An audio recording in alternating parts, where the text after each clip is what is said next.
This meeting is being brought to you through Zoom. It will run just like any other regular council meeting. Our multimedia director will be the Zoom administrator throughout the meeting.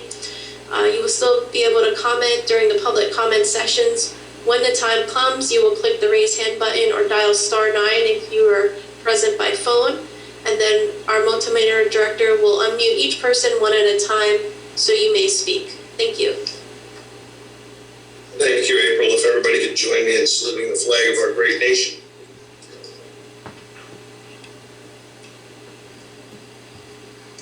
I pledge allegiance to the flag of the United States of America and to the republic for which it stands, one nation, under God, indivisible, with liberty and justice for all. If everybody could just remain for a moment of silence for our troops, their families, our first responders, and everyone dealing with this pandemic.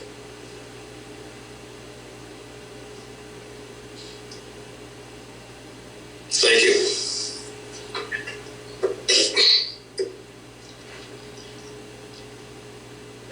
One of the first things I want to bring up in workshop is we have one of our residents, Harry Tehan, is turning 100 today. So we want to wish him a happy birthday. He was a World War II vet in the Battle of the Bulge, and he walks the boardwalk all the time. So we want to wish him the best. 100 years old. That's really something in today's day and age. But we want to wish him a happy birthday.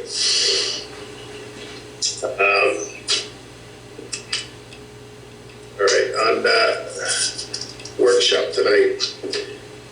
After the last meeting, we had a lot of discussion about the summer programs, summer recreation programs. So I had a chance to talk with our recreation director, Barry Trudeau, and asked him to take a look at what's in place, that the governor has put in place, and how we can put our programs in place safely.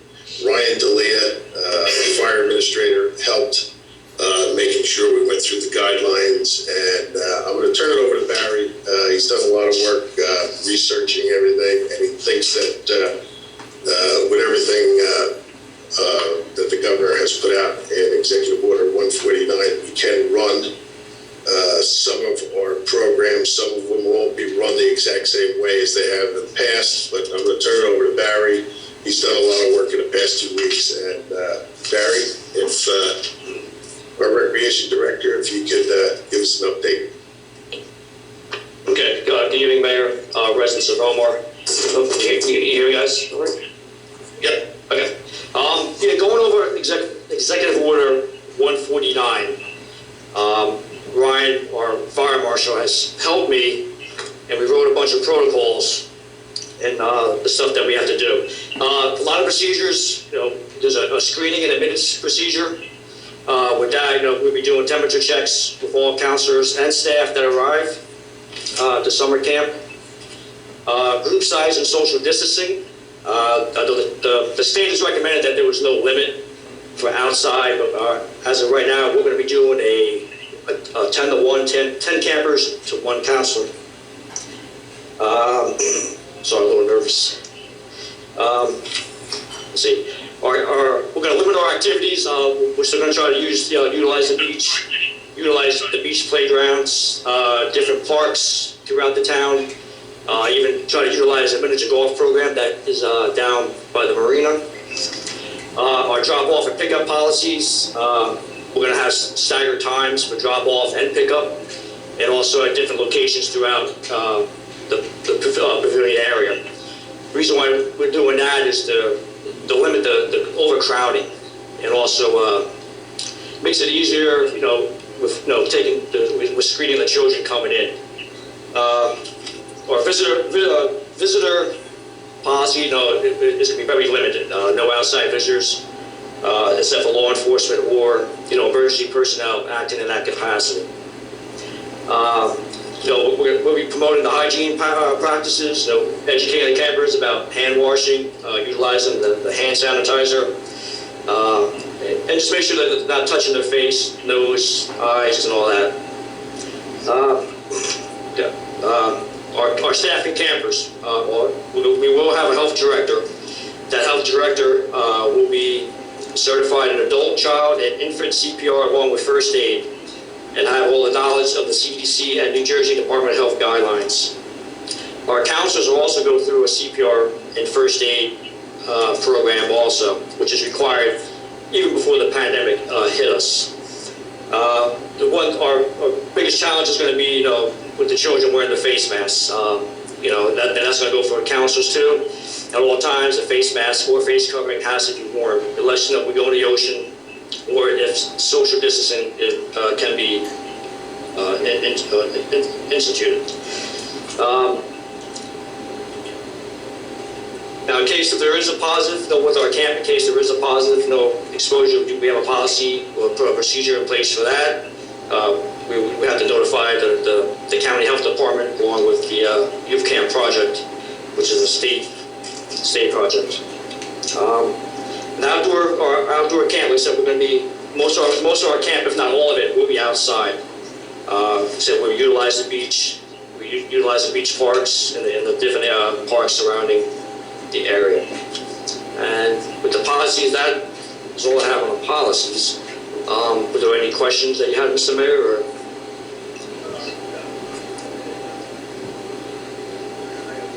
Not me, sir. Okay. Hey, sorry about that. I have a few questions, but if any of the council members have questions for our rec director before I start. I have a question. Yeah, go ahead, Councilman Brown. Thank you. Mr. Trogu, Yep. the procedure you're describing, because I'll tell you the truth, and you know this already, that actually is my biggest concern about the children have to have their temperatures taken before they're allowed to come in. Yes. And their parent has to be with them until they're cleared to go in. Yeah. So for parents need to realize it's not going to be the same just drop off and drive away kind of situation as it's been in past years.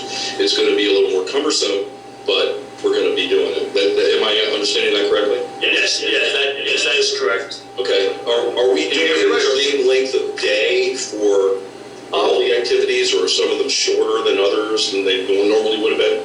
Well, right now, the length of camp, like hour-wise, we're still talking about that to see what we're going to do. A lot of the surrounding towns around us, for the few that are right now in the planning stage, are just doing 9 to 12. So we're looking at, maybe a little longer, or maybe coinciding with the Belmar school day. Right, they're 9 to 1. Yeah, 9 to 1. Might make it easier. Yeah, but right now we're still in discussion with that, and also the number of campers. Also, we're still talking about the number of campers that will be allowed at camp. But the one thing is the camp will be strictly for Belmar and Lake Como residents only. In the past we have had out of town, but with the pandemic, we want to keep the numbers a little smaller. Our camp will be smaller than in the past. Right now, but our priority, it has to be Belmar and Lake Como residents. Well, I think with pandemic, that actually that makes a lot of sense, because one of the things you're trying to do, as long as we're still worried about infections, is you want to limit the exposure to people you don't usually see, and keeping it in town really makes it, that's one step in the right direction for that. Yeah, and another thing too is grouping. We want to keep at least 10 campers to one counselor. That group will stay together throughout the whole summer. And same with the counselor. We don't want to intermix groups. You risk the spread of COVID. And any siblings, we'll try to keep it in the same group as possible. All right. My last question, and that's the question I know all the parents are waiting.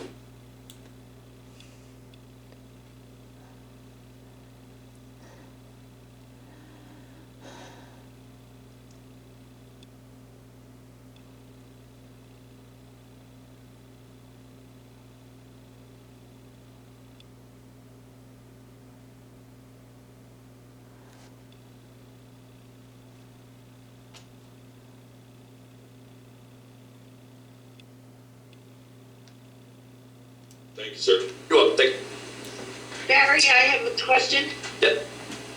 Barry, I'm sorry, I had momentarily a distraction here. What are we gonna do in case of rain? I don't know if you. That we're still working out. Like I said, a lot of the camps around us are strictly outside, and if it does rain, they they call all the parents and have the kids picked up. But as I said, we're still working that out because we do have the Taylor Pavilion, but we're not sure if that's going to be utilized for the summer. We will try to get a tent. Well, it is required to have a tent down there, so we will try to get a sizable tent down there. So in case we're caught out in the rain, we can seek shelter. But like I said, I'm sorry. I'm sorry. If it is raining, if the day starts off rain, then will it be canceled for the day? Well, that part we're still working out the details. If we're gonna go to, if it does rain, there is no camp. That we're still working out, but we'll have an answer shortly. Thank you. Sure. Chair, I have a couple of questions. Yes, go ahead, Councilmember Craig. Yeah, thank you very for that very thorough report. Obviously, you and Ryan and the rest of your team have given this a lot of thought. I just have a couple questions. You mentioned 10-to-1 campers to counselor. Do you know what that has been historically for the town in the past? Yes, it's always been 10-to-1. Our camp has always been maxed out at 100 campers, and we've always had a 10-to-1 ratio. It's a lot easier to control a smaller group, especially when we're at the beach. The counselors now are more focused on a smaller group. All right, and then I'm just curious whether it's 9 to 12 or 9 to 1, whatever the time is. Generally, is that time structured? Do the counselors organize different activities? I mean, you mentioned a lot of really cool stuff about using Larry Park, where we've got tennis courts and we're going to have pickleball added. Obviously, over there on 16th Avenue, we've just resurfaced the basketball courts, so that's a great recreation area to use. So, I mean, generally, though, is that time structured like, this is swim time, this is beach time, this is basketball time, stuff like that? Yeah, it's like in the past, before COVID, mornings would situate with us breaking the campers into a grade level from grades 1 to 3 and 4 to 6. Counselors were assigned. We would go down to the beach to approximately like 11:30. Come in for lunch, do arts and crafts after that. Or if some kids would like to go back down to the water, and we would do that. We'd also do like beach soccer up on the beach, but then in the hot days, the sand gets too hot, so the kids want to be in the water. Going now this year, Miss Dillon, our summer camp director, she's been hard at work putting together an itinerary, which is going to help focus on the different locations and different games and activities for the kids to do. So the groups are separated and will never ever be mixed in. So we're trying to we utilize the grass across the street from the Taylor Pavilion. We can utilize the 2 different beach parks, take different groups down to there. We may even have be down in McCleary Park with the sailing camp. We're not sure. I know they did pencil us in. We do every year that has happened. We have had they call it a discovery camp, where the kids go down, they use the paddle boards, the stand-up paddles, the sitting kayaks, get to go on the L Street Beach and utilize the boats. The instructors would show the kids, just like a broken down course, a watered down course of sailing. With that, we still plan on doing that, so utilizing the different areas with the smaller groups and doing it that way. And then just one last comment. I think, and maybe you do this already, so please forgive my naivety if I don't know this, but we've got a lot of really cool things happening in town, and a lot of really awesome volunteer opportunities. And those programs are as only good as the next generation's coming in. So I see Ryan DeLua on this call and Chief Scott. I think it would be awesome if this program incorporates an overview of what it is to be a volunteer firefighter and how do you become a cadet, and an overview of the Police Explorer programs and information about that. An overview about the activities offered at the Belmar Arts Center. What's important about a vibrant downtown Main Street and shopping local. Some environmental awareness, I think, would be important. We have a health director this summer, which is awesome. That gives us an opportunity to give some kids some education on health issues and stuff like that. So, one of the things I think we have an opportunity here, particularly since, we're going to have the staggered drop-offs and these groups and, utilizing areas all over town, is there's a real opportunity to do some education and make the kids aware of, all the great things that happen in Belmar. I think there's just a tremendous opportunity here, particularly since the kids are going to be Belmar and Lake Como kids. Yeah. Really a really great opportunity. We could do a program on local government. I'm just, my that head is spinning of like all the cool things we could do with these kids, in addition to recreation stuff like that. So just some thoughts I had. If I could be able to assist in any way, I'd be happy to. It's like in the past we've toured the police station. The kids got to see the different, the cells, the police cars, and different equipment. And we've done the same thing with the fire department, with Union Fire Company, and sometimes with Goodwill. The kids got to tour the firehouse. I'm not sure, like with this year, like I said, with the COVID, I'm not sure what we can actually do about touring these places, but we're definitely look into it. And we just have a ton to be proud of here in Belmar, and a lot of people who are really involved, and it's a good time to expose those kids to that. So I'm glad you've been thinking along those lines. Thank you very much. Okay, Barry, I just have a couple of questions. Can you just go over the list of programs that you think that we can run safely? I know you touched a lot on the camp. Yeah, I know the summer camp was the big topic. Definitely, Belmar Junior Guards, we can definitely run this year. The same with Belmar Junior Guards, that will be limited to just Belmar and Lake Como residents. We just want to keep it small, because that is a program that is on the beach, and we don't know what the situation will be this year with how many people are coming down. That program is usually runs 4 days a week, and that's only a 2-hour program. But I know Erica Carmella, she does an excellent job down there, and she has a great staff, and a lot of staff, even including my son. He came to the program, was a counselor, and and a lot of counselors that are in the program have come to the program with Erica. Our summer basketball, I know we were in talks, you and I and Mr. Kirschenbaum were in talks, prior in 2020 about what we can do to create the summer basketball program outside. And, as people can see, the courts are repainted. 2 of our backboards were done by our DPW crew that, they do an amazing job. And they're going to plan on doing the other baskets for us so we can utilize the 2 smaller courts outside, which, give the kids an opportunity to play outside under the lights. And we can run 2 games at once, which would be nice. And we can still leave the main court open for our residents to enjoy. We'll also be doing our kids running club. Our kids running club meets twice a week in July and August. That's a small group that gives the kids an opportunity to get ready for the upcoming school season with cross country. And we try to build the kids up to where they can eventually run a 5K. I know we'll be doing our pickup baseball again. Our pickup baseball program, has always been popular. We usually start that program after Little League is over, because a lot of kids, they start getting better just as the season ends. So this is an opportunity, for them to continue playing baseball, get the dads out there, even some moms, get the dads enjoy it. They get to get back out and play baseball. It also gives the kids an opportunity to be like in a less stressed atmosphere, instead of being like in a game time situation. So it's always a learning experience for them. We teach them with that.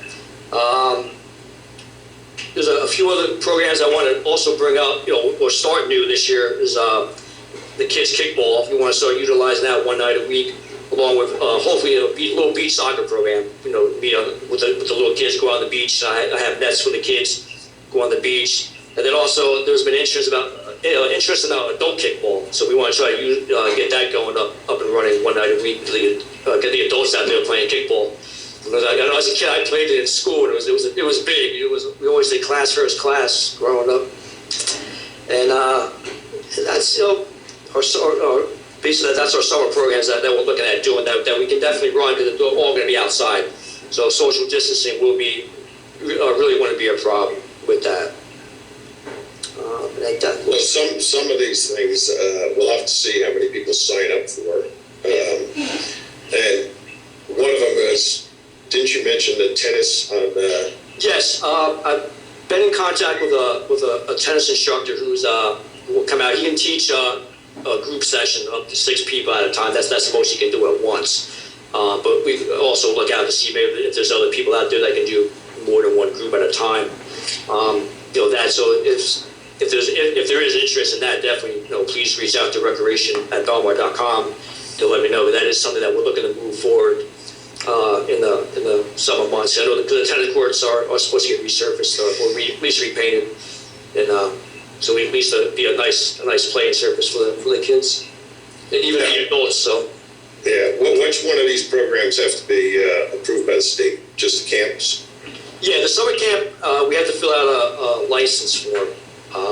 That's filled out, that's sent to the state.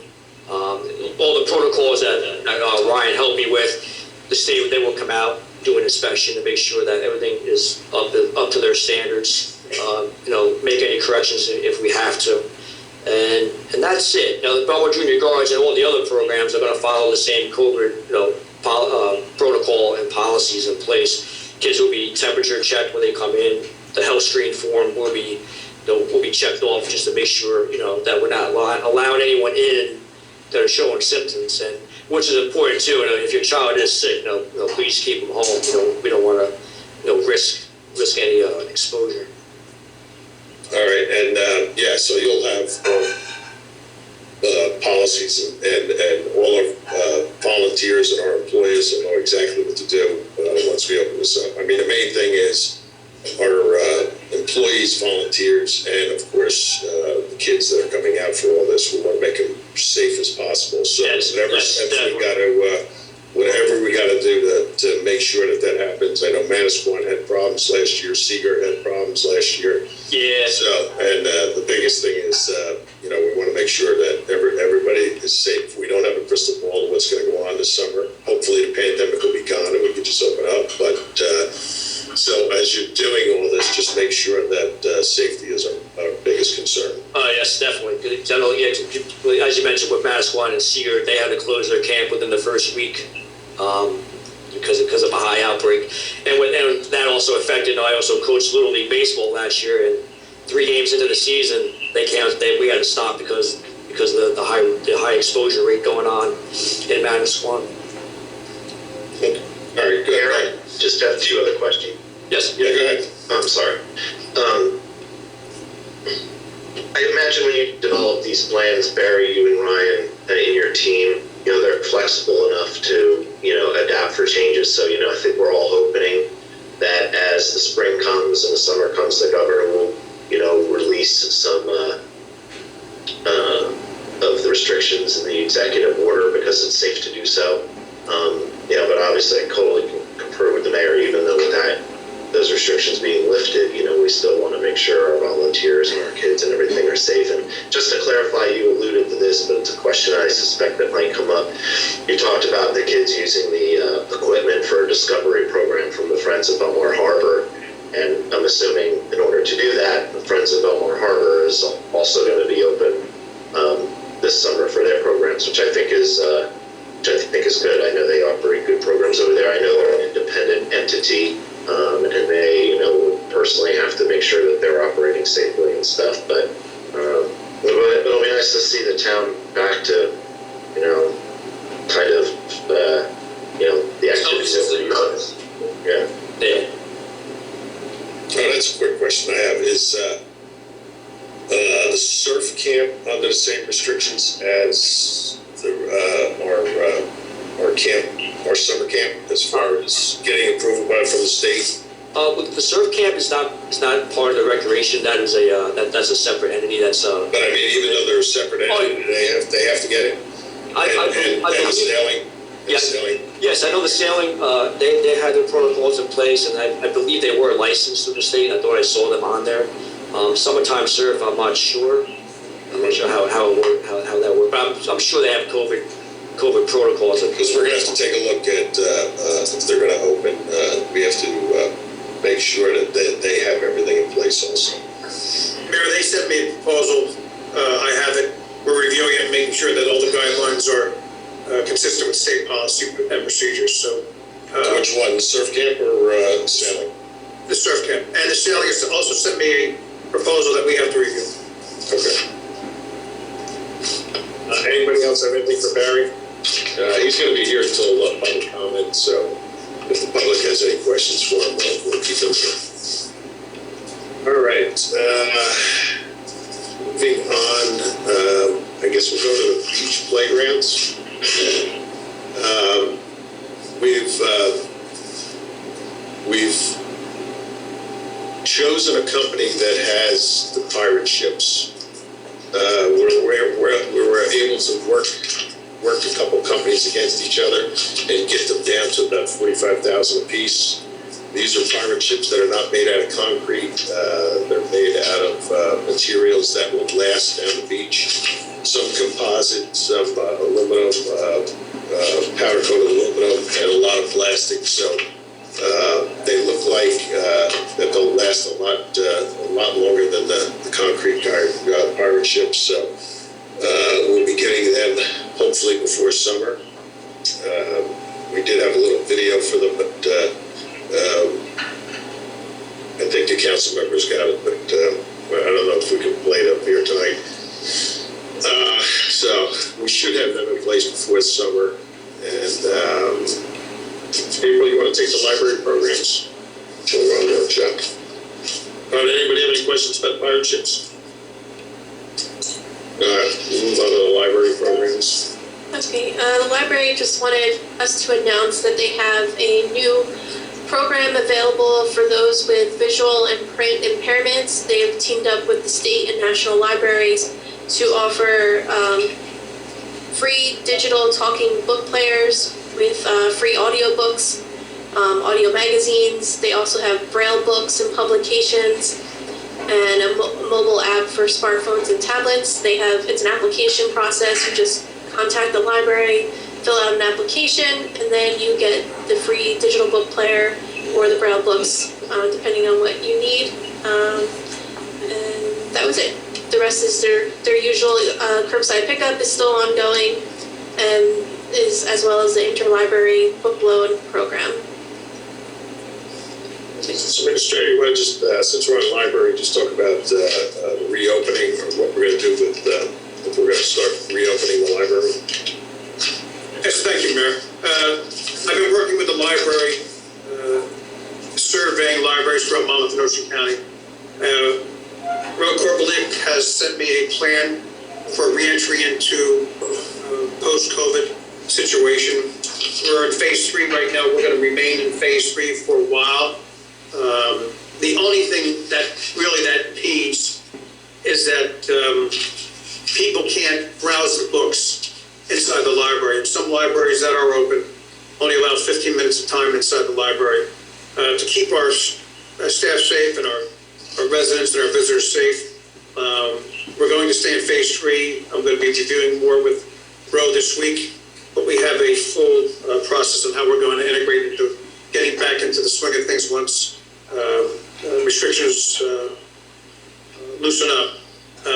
The other thing is the libraries that are open, they're not allowing any computer work because of the nature of touching equipment inside the library, possibly causing a contact for COVID. So, like I said, the libraries have a grasp on what they're doing, and they've expanded all their services and will continue to do so. We might expand our services for the outside situation on how they're operating. So that's moving forward. I muted you, so you got to unmute yourself. Good, sorry, I had feedback. Go ahead. Go ahead. Thanks for muting me, John. Okay. Just a couple things on the resolutions.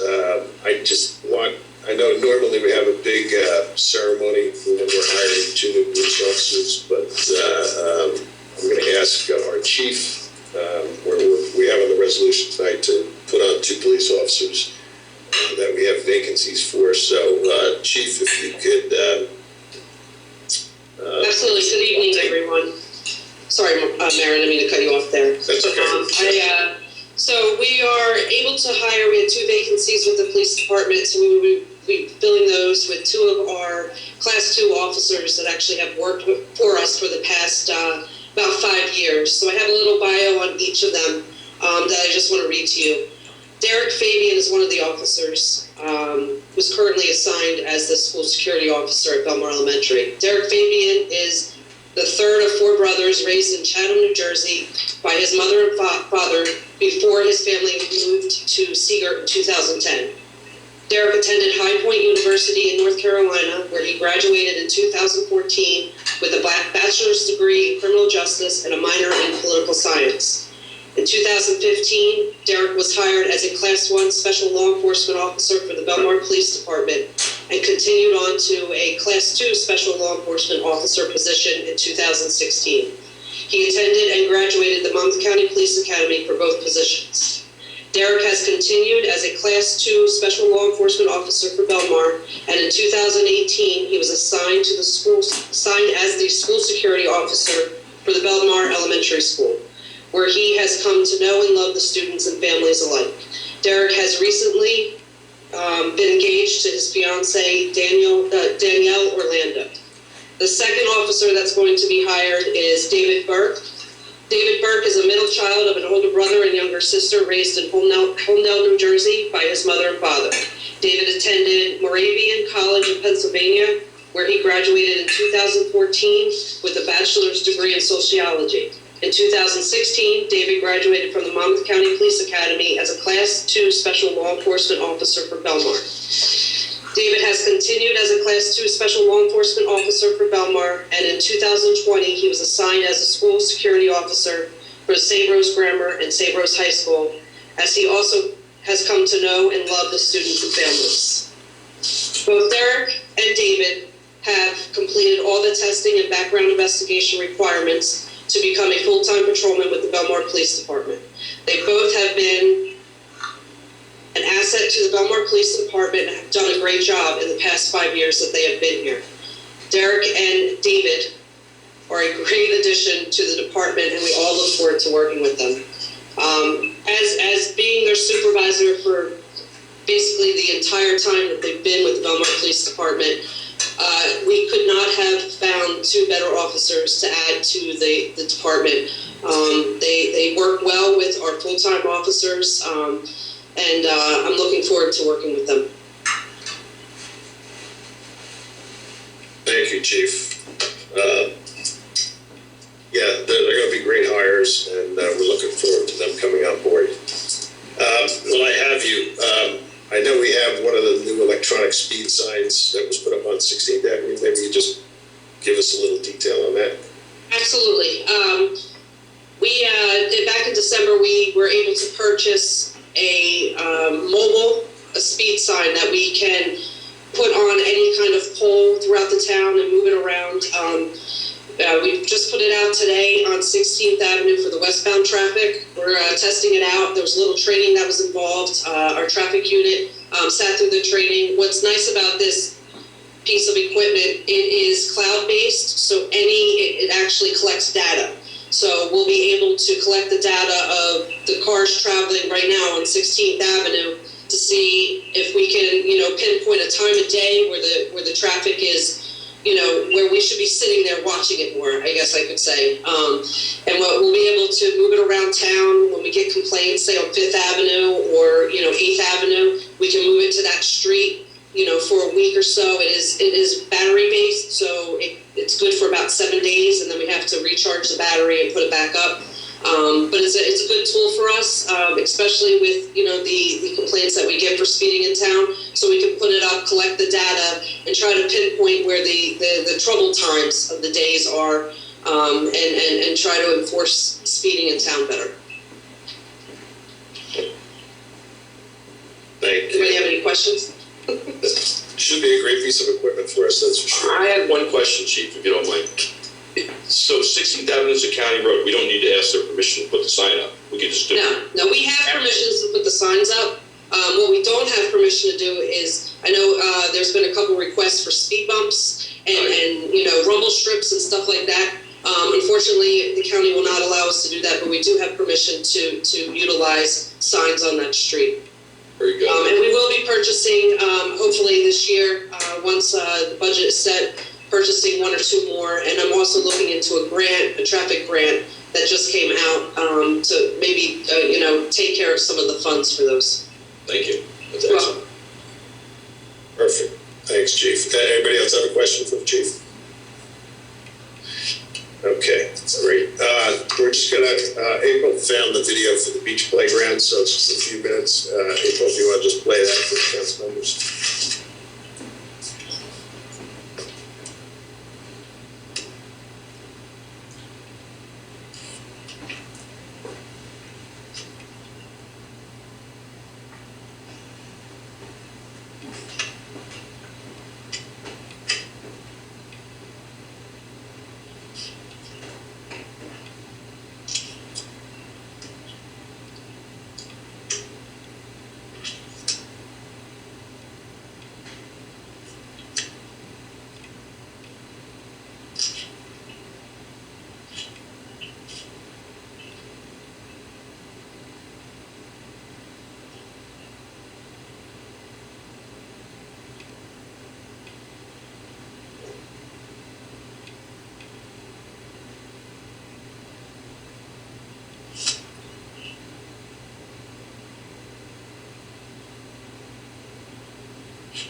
Perfect. Thank you.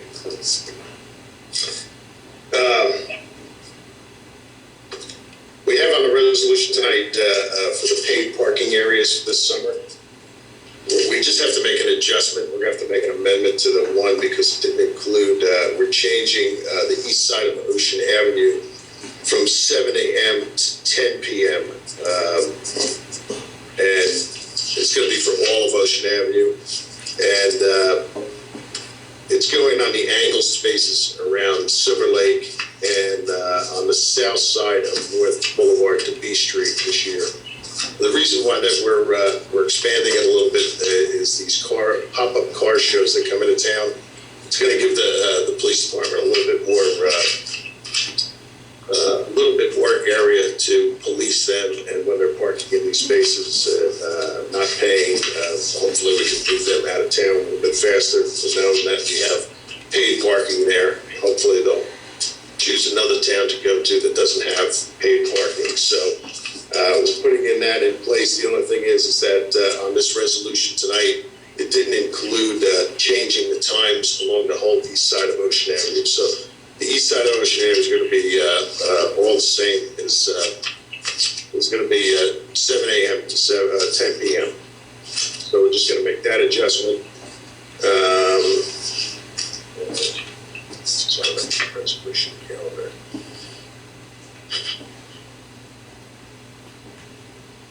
Oh, Chief, you want to just talk about the snow removal that we're changing on the first reading of the one ordinance and the reason why we need that? Yes, after this last snowstorm, there was a lot of confusion on the, where people could park. We would put out the code reds and say, you need to remove your vehicles from the roadways, but some people don't have driveways and they had nowhere to go. So, we were telling people that live on the 100 block of 16th Avenue that they had to park their car at Dempsey Park. I didn't think that was fair, so I reviewed the old ordinance, and the way that the old ordinance reads is that you flip-flop the sides of the street. So you would be on the even side of the street when it's snowing. Once DPW wants to stop snowing and the roads were clear on the odd side of the street, you would move your vehicle to that side of the street. I think it's a better way to deal with it. We were out there, there was cars left on the streets for days that were just completely covered in snow, and it was making it hard for DPW to do snow removal. And I think doing it this way, it gives everybody an opportunity that doesn't have driveways to be able to park where they live, but move their car and keep be able for DPW to clear the roads more safely and efficiently. Okay, thank you. Yeah, I think it would work a little bit better. Yes. Yeah, I'm sorry, can I ask a question? I agree with you. Alternate side of the street parking seems to make sense to me. I was just wondering, Chief, if you knew why the ordinance was changed. I don't know why. I don't know why it was changed. Okay. Yeah, just curious. I mean, yeah, because we do have people that don't have off-street parking, and we don't want to create hardships for these folks. I mean, if there's another way we can do it that's more convenient, it it makes perfect sense to me. But I was just curious if historically anybody knew why it may have been changed the other way. No, I do not. And hopefully, knock on wood, we don't get any more snow this year.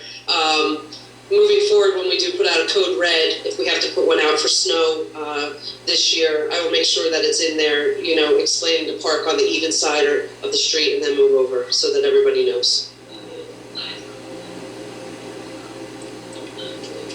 Yes, Pat.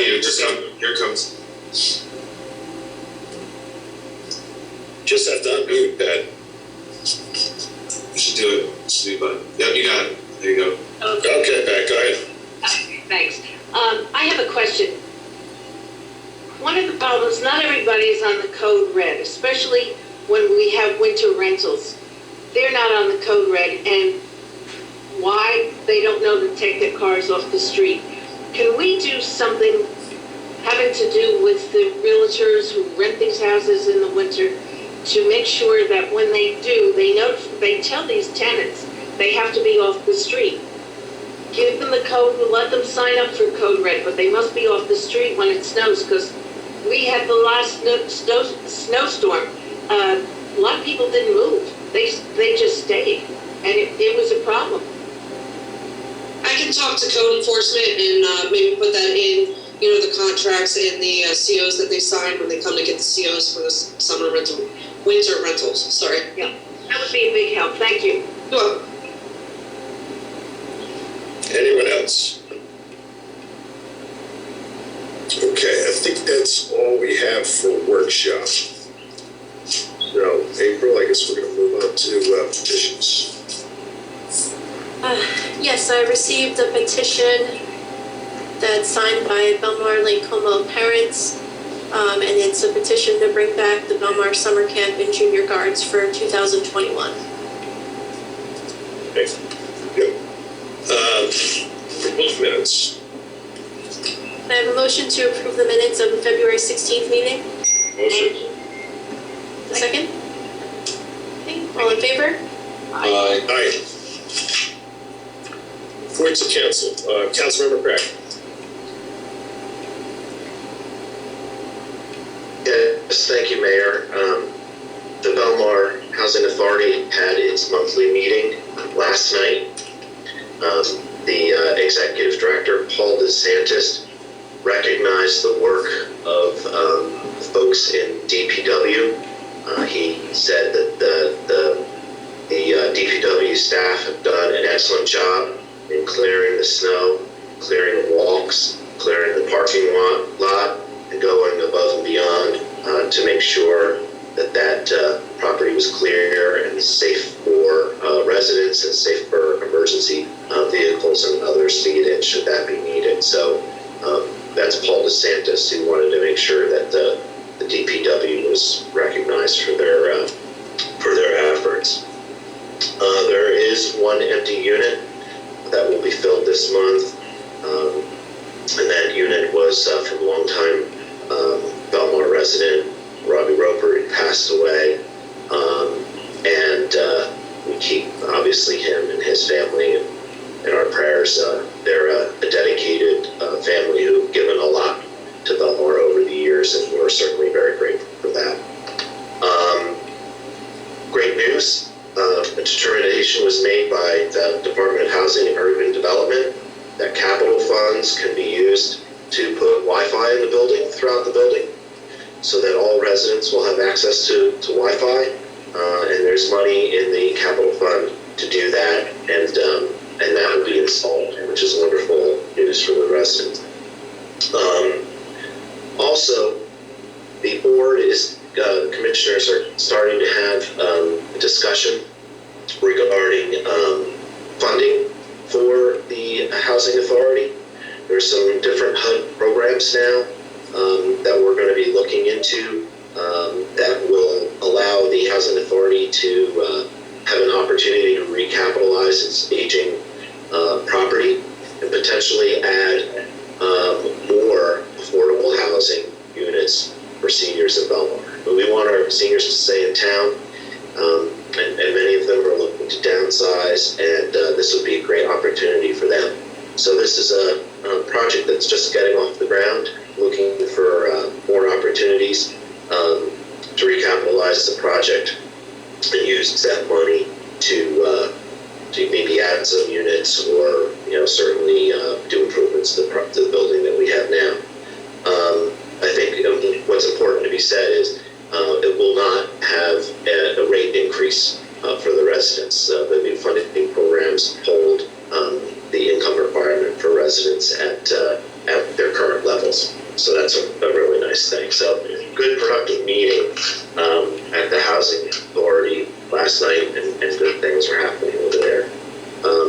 The Shade Tree Commission, as everyone knows, meets the third Wednesday of the month, and that meeting, using social distancing and obviously all the protocols that we know to use now to keep safe, will not be held virtually. That will be held in the municipal building this month.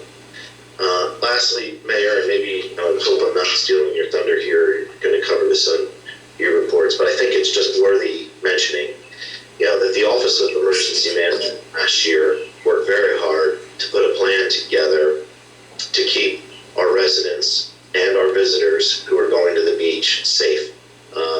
That plan was submitted to the Murphy administration, and the administration approved it. And in fact, Governor Murphy even recognized the plan that Belmar had put together publicly at a meeting. We did have one weekend where it became apparent that the plan needed a revision. We always knew it was a working document, a living document that may need to be revised, and the Office of Emergency Management went into action quickly and revised the plans and reduced the numbers of beachgoers. That being said, our beach revenues last year outperformed the region, from southern Ocean County to northern Monmouth County. And that is enabling us tonight to do things at no cost to the taxpayers, like improve the playground and replace the decaying pirate ships that so many kids had enjoyed being there, replace 2 bathrooms that are decaying and have rotting floors in them, which we're putting in a resolution tonight, adding additional beach mats so that our beach is more accessible to those who are disabled or have limited mobility, replace trash cans on the beach up and down so that we have obviously proper containers for folks to discard their trash. And lastly, keep up with the fact that every year on January 1st for the next several years, the minimum wage is increasing. And that was a law that was passed by the legislature, signed by the governor, and it's a reality that municipalities have to deal with, increasing, having the revenue to increase to pay these increased wages for lifeguards, gate attendants, janitors, and all those types of folks that work on the beach. So we had a great year last year, and because of that, and because of the fact that we were able to outperform other towns, we're able to pay our staff more, and we're able to make really nice public improvements at no cost to the taxpayers, like we're approving here this evening. And I think that's an accomplishment for everybody who was involved.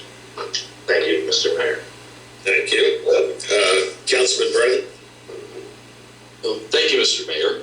That's wonderful news. Wonderful news, Councilman McCracken. And really, so far this meeting is nothing but good news. It's great. I love this.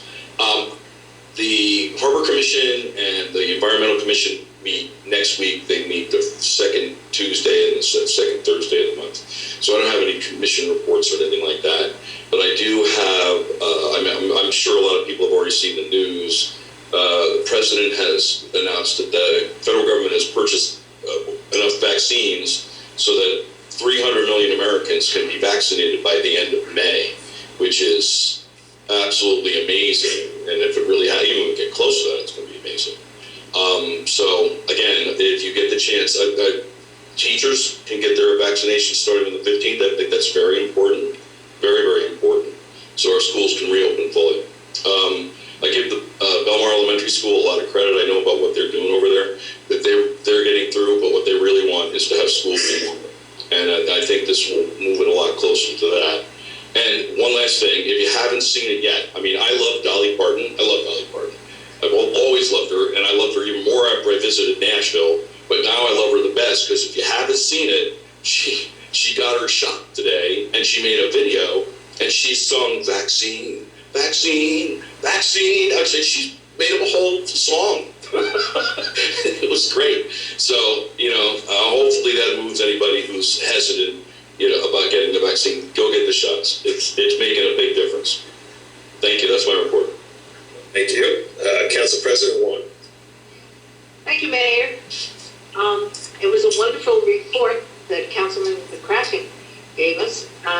Very encouraging, and I'm sure this year is going to give us extra money for next year. It looks like it's going to be a banner summer again. We had our ADA meeting last Thursday, and we're finished. We composed a letter to send out to all the businesses, restaurants in town, and we will continue to work on the welcome basket. We've had a lot of new people move into town, and we're putting together these baskets, which will talk all about our town. Everything we offer, all our services, all about the businesses and restaurants and everybody in town. I think this is a nice start for new people to know about the town and to help our businesses. I don't want to say this, but I am. We had our meeting Thursday and we were hacked. And it was really upsetting, very upsetting. And I just want to, anybody out there, if you think you're going to do it, don't give it a try. Because the meeting was recorded, we have the names, and it's been turned over to the police. It was pretty nasty. So don't think about hacking our meetings. Thank you, Mayor. That's it. Thank you, Council President. Just a couple things. I was supposed to bring up Ryan D'Elia and just to give us a brief overview of what's going on with First Aid Workshop. We've been working really hard. We're taking 2 paths. We know we haven't got the bids back yet, but we're working towards that direction, and we're also working towards the direction of taking it on ourselves. So whatever works out best for us. And I just want to give Ryan a few minutes just to give us an update on that. I'm going to give him the rest of my report. So go ahead, Ryan. Good evening, guys. Thank you for having me tonight. So we've been working on a contingency plan for the EMS program. That's Chief Scott and Borough Administrator Kirschenbaum, and we have a whole big working team on this.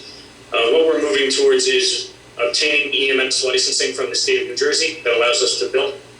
We're working on all the logistics right now for having that all in place by April 1st. Right now, what we're also going to do is we're going to get information back so we're able to tell who is a member or would like to be a member within our agency. So that information is going to be available within the next day through our website, and we'll be reaching out to all those people. We have worked with the current EMS staff, and we're looking to take them on as employees, and that's where we stand with that right now.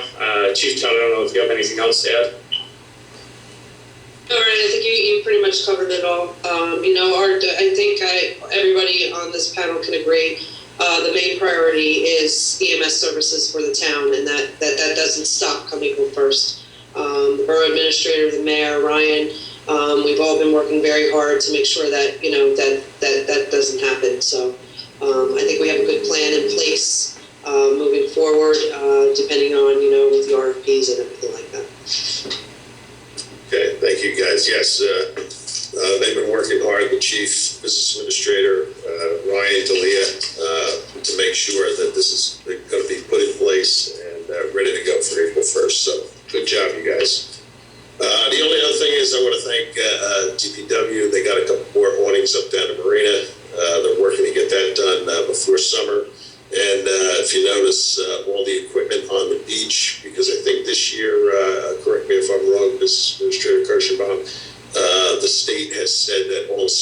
to be moved before March 15th. All the machines have to be off the beach by March 15th. So That's correct. they're working hard to get all the beach ready. It used to be that they were allowed to stay out a lot longer than that, but so we were notified that they have to get all that sand moved and straightened out and cleared up from the winter. So they're down there. You see a lot of equipment on the beach to try to get that done before March 15th. So they're doing a good job down there. They did a good job with the snow. Hopefully, like the chief said, we don't have any more. I'm not looking forward to any more. But so that's all I really have. We're going to move on to public session on any of the resolution items. I know people have their hands up, but this is, just remember, this is for any of the resolution items. Please remember to state your name and address before you speak also. Thank you. Okay, I'm going through my list. I feel they have their hands up already. We're going to you first. Stand by. Maria, coming to you. Oh. There you go. This is Maria Rondinaro, 1246 Pine Tree Way. Can you hear me? Yes, go ahead, Maria. Am I allowed to comment on the workshop as well? That's for public comment at the end. Okay. All right, then I will save my comment. Thank you. Okay. Thank you. One moment. Okay, coming to Kayla, one moment. Hi. Yes, go ahead, Caitlin. Hi. My name is Aiden. Thank you for letting me have summer camp. All right, go ahead. Okay, thank you. We're coming up to bedtime, but I just wanted to jump on and say thank you guys. This has been a great meeting. I had some really great conversations with Ed over the week. We're looking forward to continuing the conversation. Hopefully, Councilman Brennan, you brought up the vaccinations, and we are really excited. I know that you want to put the kids to bed, but this is just for the resolution items, and I got to try to keep the meeting moving along. So if you'd like to comment at the public session at the end, you're welcome to it. But we thank you for your comments. Okay. One moment. Okay, going to NA, stand by.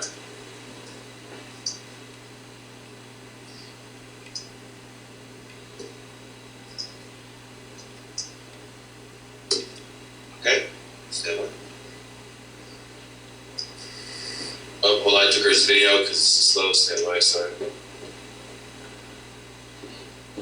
Okay, she's there, hello? There we go, go ahead. Hi, I'm sorry, my comment was also for the public session, so I'll come back on later. Okay. Okay, if everyone could, if they're waiting for a public session, you can lower your hands and I'll get you later, but I'll keep going through, stand by. Gerald, here we come. Jerry Buckafusco, 409 Fifth Avenue. I just have a question on 3 of the resolutions. 2021-69, the EMS billing and collections, is that to go along with the EMS proposal, or is that to be part of or contingent with the new division of emergency medical services? That would be, Ryan, you want to answer that? Yes, sir. So that would be with the new emergency medical services, due to our time lapse or we need to do to get our plans in place. We do need to have that as an option if the RFPs do not come back. Okay, and do you know when that might be put out to advertise?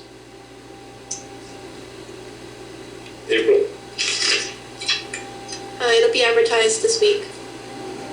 Okay, thanks.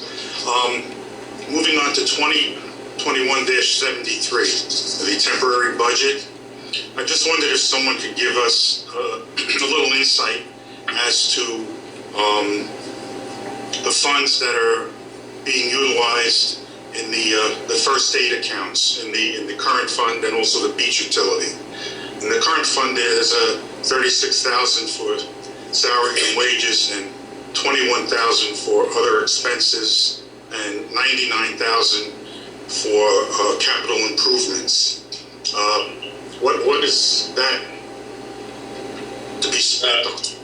Ryan, that one is in there for first aid rigs and to get started up.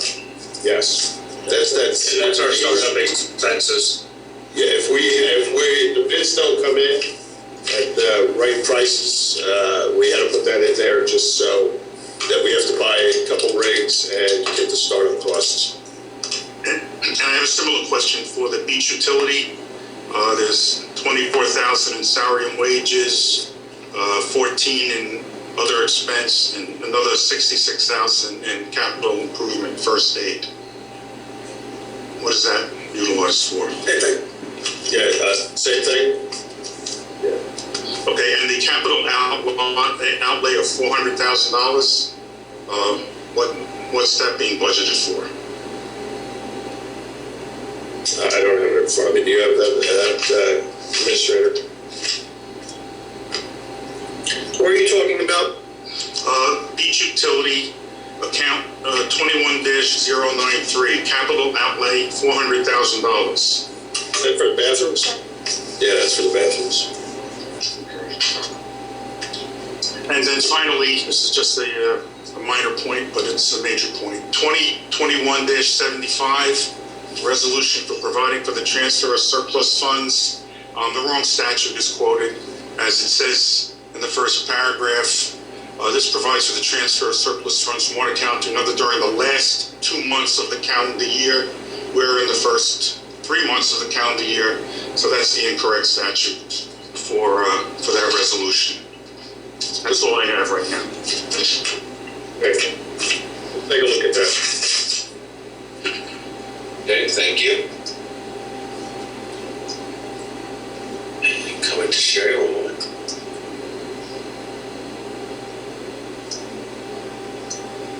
Hello? Go ahead. Yes, go ahead. Harry Russo, 1218 Briarwood Road in Belmar. I have a couple things. I hope that if I'm not in the right spot here, could you correct me? One of my questions is about parking around the lake. Would that be now? Yes? Yes, that's on the resolution. Okay, just making sure.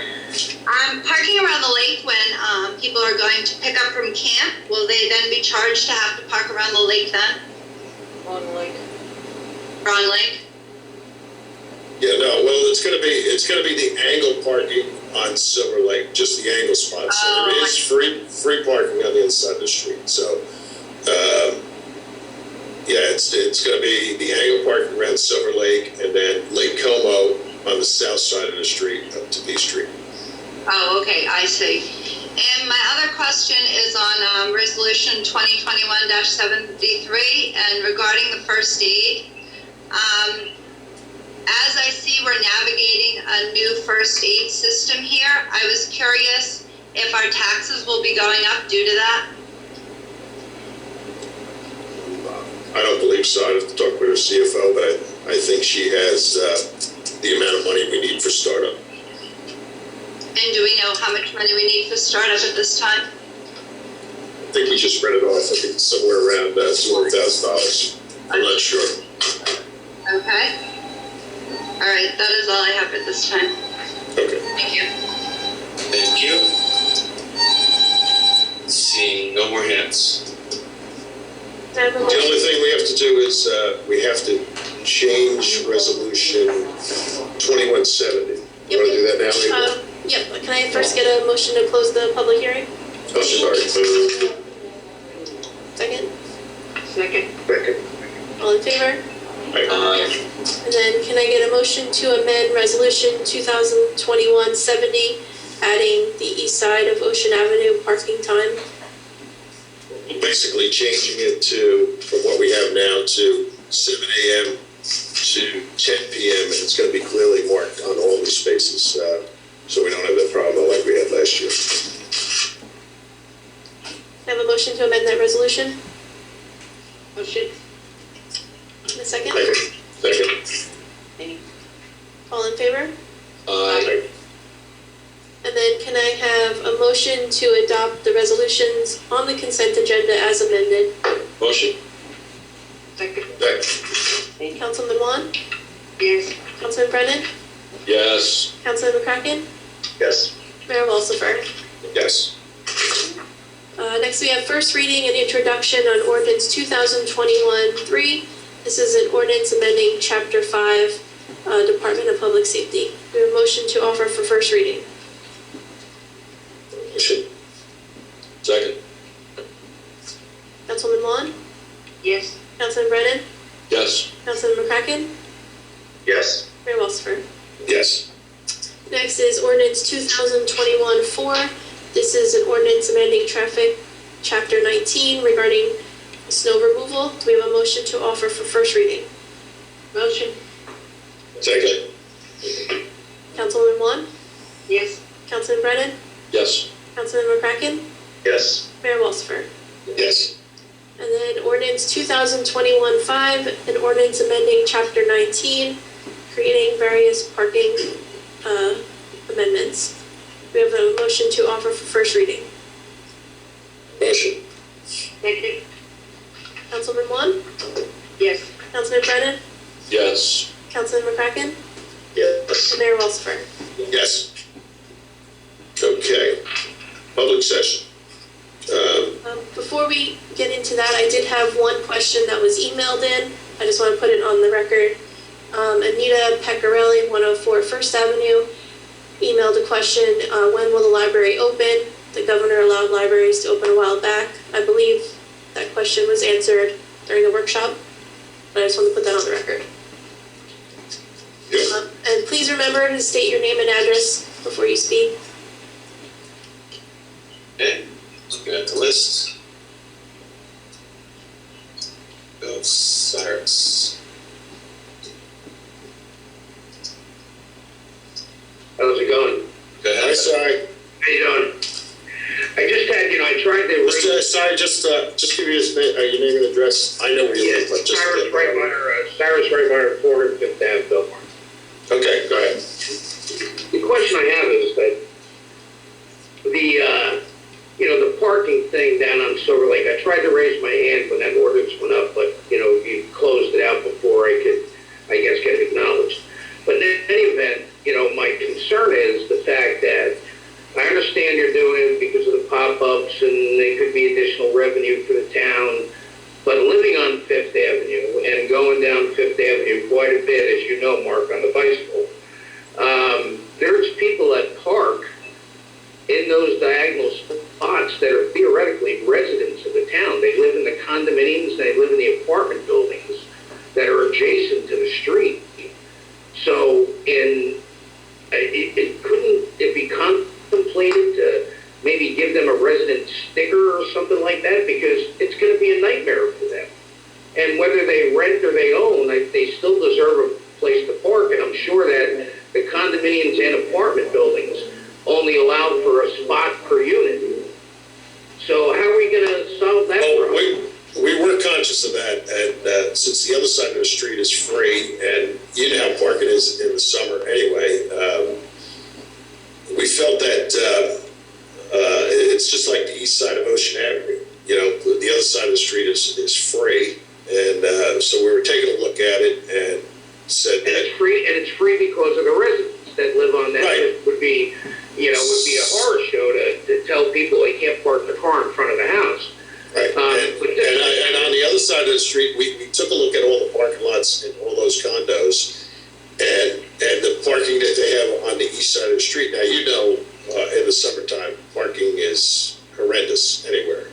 So, if they could get one of those spots, God bless them. But, it's like me. I live on Ocean Avenue. I can never park on either side of the street all summer long. So, I guess the point I'm making is that if a person, and let's assume that there's two people that live in every household and they have two cars, and the apartment complex or condominium complex allows one car in their parking lot, because they will park across the street. I mean, the electrical company that lives in one of those apartments, I mean, that truck is there all the time. You know, and I don't care, I mean, you know, but what I'm saying is that are they gonna now be subject to paying to park there? If they live in that apartment building or condominium building? Well, I know change is always tough, but if we have that problem, and that person or somebody comes in, we could try to work with them. I mean, I think that, you know, my mom lives in Williamsburg, Virginia, and, you know, they have little parking passes. And if you live in town and you can justify the fact that you live in town, they give you a parking pass, you put it on your window. Anybody else on her street, you know, they get a ticket. And I'm just throwing that out there as a potential idea, because I think, you know, if they're residents in town, whether they rent or whether they own, they're still a resident in town, they still support the community. And I think that trying to do something, you know, to avoid pop-ups and people that don't live in town and penalize the people that do live in town really is kind of unfair. That's it. You know, it doesn't affect my life one way or the other. You know, I mean, I can fit 4 cars in my driveway, you know, so it doesn't affect my life one way or the other. But, you know, the idea is I just think it's unfair for those people. That's it. Okay. I appreciate the year. Thank you. Thanks. All right, thank you. And coming to Linda.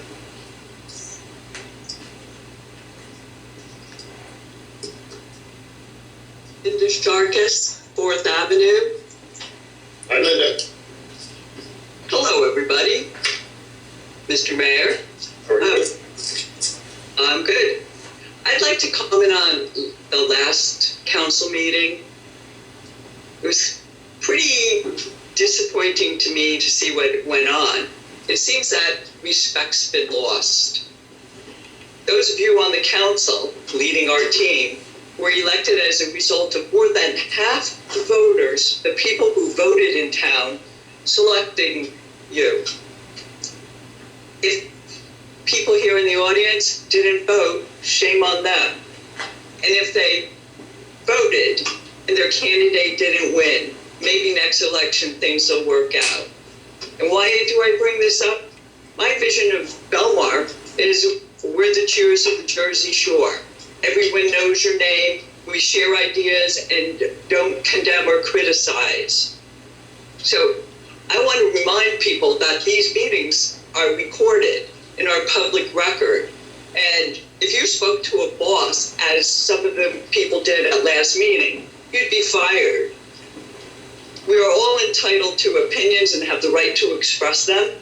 But remember, when you speak disparagingly to someone or about someone, you may be speaking to someone's relative, neighbor, or their friend. I implore you, with the election looming, that we remember kindness and respect. Speak about the issues, suggest solutions. With less than 6,000 year-round residents, let's work to get along together. Thank you. Thank you. Thank you so much, Linda. All right, coming to Nancy Stenbar.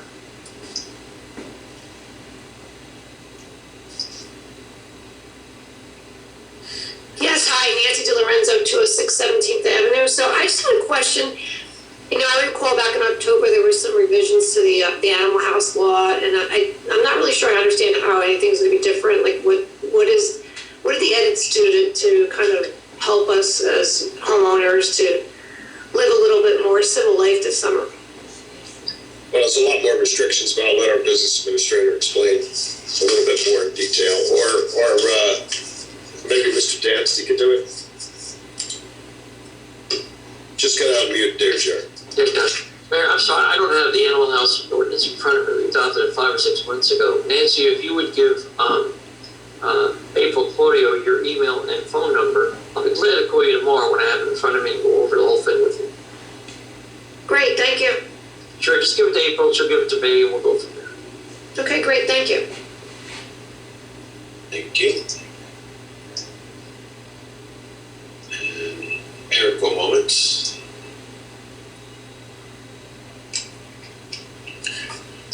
everyone. Oh, hold on. Sorry. Eric, where'd you go?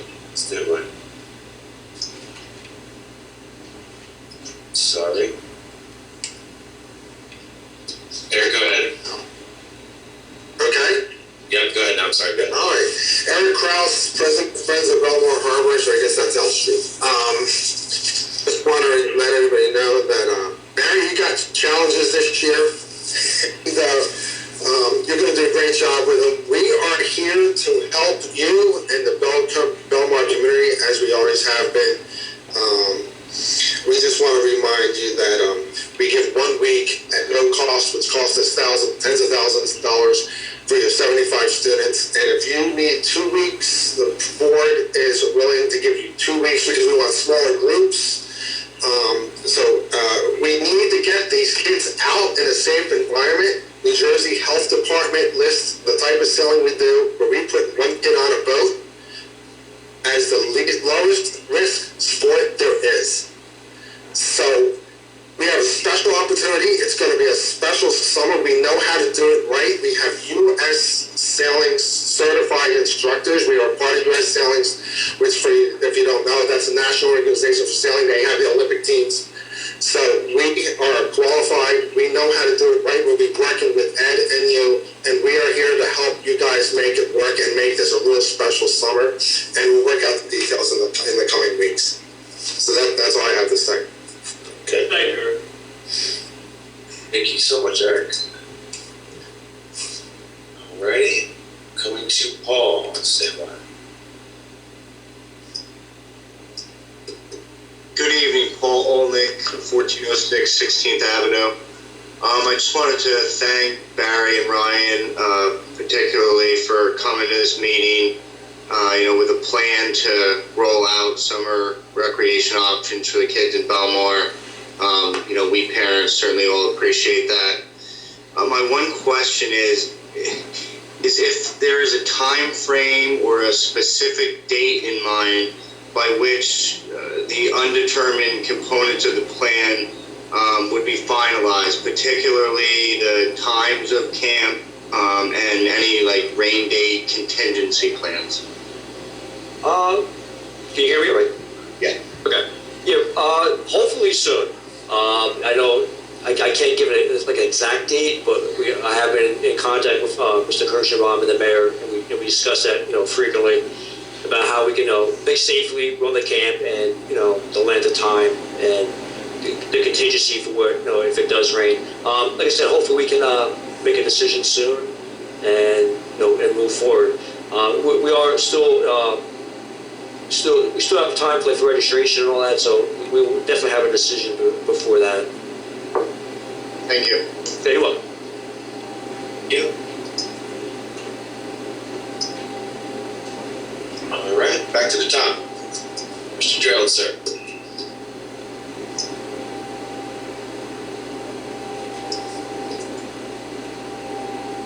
Mr. Gerald, there. Okay. All right, come back around if you have to. Sherry, coming to you. Hello? Yep, go ahead. Yes, go ahead. Harry Russo, 1218 Briarwood Road in Belmar. I have a couple questions and also a couple comments. First, I would like to say congratulations to the police officers who are new. That is absolutely wonderful. One of my questions is that I would like to know what's happening with the beach lockers. I believe that normally we would have heard by now. And I know there was a lot of speculation on Facebook, but I wanted to go to the source here. That's good. We have switched online programs to run the beach lockers through. We are finalizing that, and the emails will be going out later this month. All right, so there's nothing for me to do as of now with it yet. I'm not behind. No. Okay, perfect. Another question I have is to the mayor. When Pat Wan said that I was at the wrong lake in regards to the camp, is Taylor Pavilion not in front of the lake we're talking about? She must have misunderstood you. She must have. Oh, go ahead. Yeah, I'm sorry, I misunderstood you, but they're both on two lakes now. We didn't have it last year on Lake Como. We do now. Sorry about that. Okay, just making sure. I wasn't sure if there was something I was missing. And I wanted to say a couple comments here. One of them is I find it very sad that, we have $200,000 to start our first aid, of a new first aid. However, last year, we made demands on the old first aid before we were willing to give up $70,000. Obviously there's a price difference between $70,000 and $200,000, and I just find that to be a sad situation, and I find that very unfortunate. Another thing I feel is that I know when we keep talking about camp, everybody keeps mentioning, how things were last year and how serious they were. This isn't last year. This is a new year, and things are opening up, and things are much better than they were last year, between vaccines, between many less people dying than they used to. And I feel that, that is a situation. Other thing I said I wanted to ask is if you have thought about how you're going to manage traffic with the parents' drop-off, and if it's going to take a little bit longer to check in down the beach, is there going to be a backup with traffic and parking while the children are being dropped off? We have that worked out. There's going to be different times for different groups to be dropped off. So there should only be 10 getting dropped off at different times. I'll let our recreation director speak on that, but he has that worked out. Just got to go off of mute, Bear. How about now? Yeah. Okay. Hi, Sherry, how you doing? So the way we're working it out, we're going to have drop-offs, at least three to four drop-offs staggered at 15-minute intervals, and we're trying to work out 4 different locations, which are close proximity to Taylor Pavilion for drop-offs. With us having a smaller group than we have in the past, traffic-wise, I don't think it should be a problem. In the past, we really have had many issues with traffic. I know sometimes with pickup, I know with the summer months, later in the summer months, we ran into a little bit, but hopefully we can work that out. And if not, I would seek advice from the police department, the chief of police, about how we can do it better. All right, thank you, Barry, for that. And one other thing I just wanted to mention is, I got in the mail today my Parks and Programs Guide for the Monmouth County Park System. So obviously, they had planned ahead far in advance, and I just wish that Belmar had too. I think it could have avoided a lot of issues and situations had that happened. And that's all. Thank you. Thank you. All right. Jerry, we'll try you again. Hi, I'm here. Little technical difficulties there before. Just a few comments. I wanted to say something on 2020-104 ordinance. I mean, I know it's on for next week in the second reading, but I'd just like to offer a few suggestions. You can take it or leave it, whatever. But one of the things that struck me when I read it is, I don't know what streets that would apply to. And would it be clearer if the streets that had the, what I'll call alternate side of the street plowing, if they were designated? Because how will individuals know if they're on a street that paragraph 2 pertains to? Well, we set it up for odd and even sized street, so that should take care of every street. Oh, so then it's going to be that way for every street in the borough? Every street in the borough, yes. Okay, because the way it reads, it just says if there is insufficient driveway space or insufficient space in other off-street parking areas. So I read it to be that only if there's insufficient space will this take place. Then I would suggest that it be maybe tailored to say that all streets will have alternate side of the street parking when plowing. It just seems a little ambiguous to me. The other thing that I always find a little interesting too is, when will we know that the streets have been plowed sufficiently?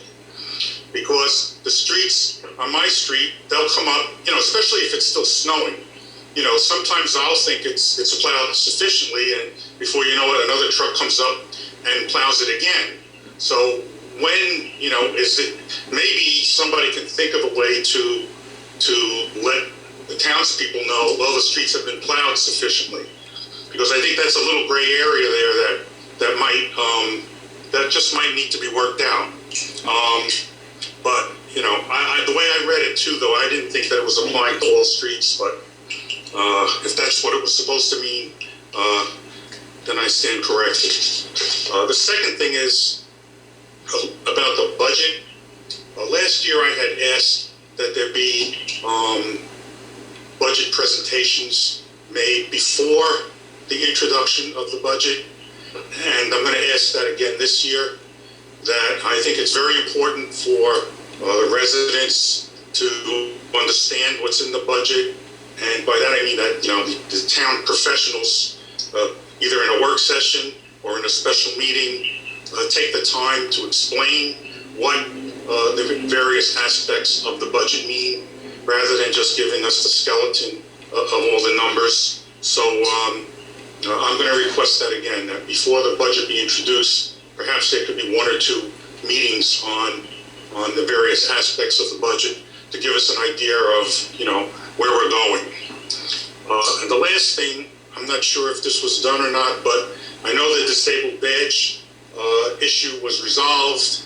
They're paying $30. I don't know that I've seen the ordinance being changed.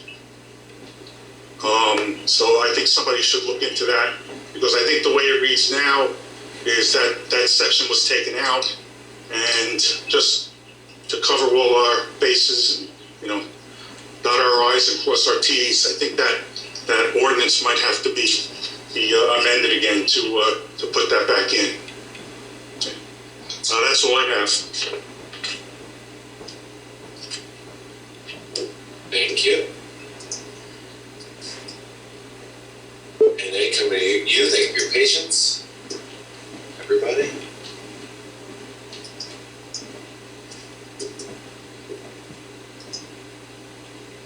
Go ahead. Go ahead. Hello? Go ahead, thank you. Yes, name and address, please. Hi, this is Seema Gold, 112 Inlet Terrace. Yeah, go ahead. I just wanted to start off with saying thank you to Barry and Ryan for taking so much time to think through their proposal. I think it was clear to all of us up until the last meeting, this administration had not put much effort or thought into our children or the residents at hand. But you did hear us, and I commend you for listening and taking our interests to heart and coming back with a well thought out plan. I know there are a lot of details to still work out, and I just wanted to reiterate that we're all here to work with you. I know, Ed, we have a meeting with you tomorrow to follow up from today and the plan that was discussed, and we are very interested in working through all the details with you. We all also discussed that we're here for the long run. We talked a little bit about how it's important to have the next generation of parents who are interested. We really represent that next generation. Our children are just coming of age for these programs, and we want to make sure these programs are around to stay for our kids. So please, when you say there's no volunteers, just make sure you're listening to all the people who are raising their hands, because I've heard a few stories of people who have raised their hands but haven't been contacted back. And unfortunately, this is a vicious cycle. So you say there's not enough demand, but if these programs aren't offered in a timely fashion, what happens is we go to the other programs in other towns, start embedding ourselves, and our children become part of the fabric of those teams and no longer find interest in the Belmar programs. So it's not that the demand or interest isn't there to begin with. It's just that the programs really aren't being provided in a timely manner. But again, I'm really excited about what you've presented today and the opportunity for all of us to work together. Thank you. Thank you. Maria, coming to you. Hi, this is Maria Rondonaro, 1246 Pine Tree Way. Go ahead, Maria. I just wanted to also thank Barry and Ryan, the rec staff, and Eric Kraus. That was really generous for all your hard work. And we're really pleased that the kids will have camp activities and Belmar Junior Guards. I just wanted to let you know our pushback wasn't from COVID fatigue as suggested. It's to safely adapt to our new normal. We have to work together. And I wanted to touch upon using the Taylor Pavilion. It was reconstructed after Sandy to house community events and children's activities. And of course, yes, to have weddings and events. But it's a community building, and it needs to be used for the community. I know this past year has been hard on all of us. I would like to suggest retaining the Taylor Pavilion for use for beach camp. I think mostly outside, but for cooling times, the Taylor Pavilion would be a wonderful, if we're talking about cohorts of 10 kids or 10 kids, having 10 kids come in for an hour to cool off, be distanced, be masked, seems very reasonable to me to have that as a resource for us. It's the nicest place to be in town, and our kids deserve that. So please consider using the Taylor Pavilion. It would mean so much to our community to see our kids getting to use that facility, which we all work so hard for and paid for.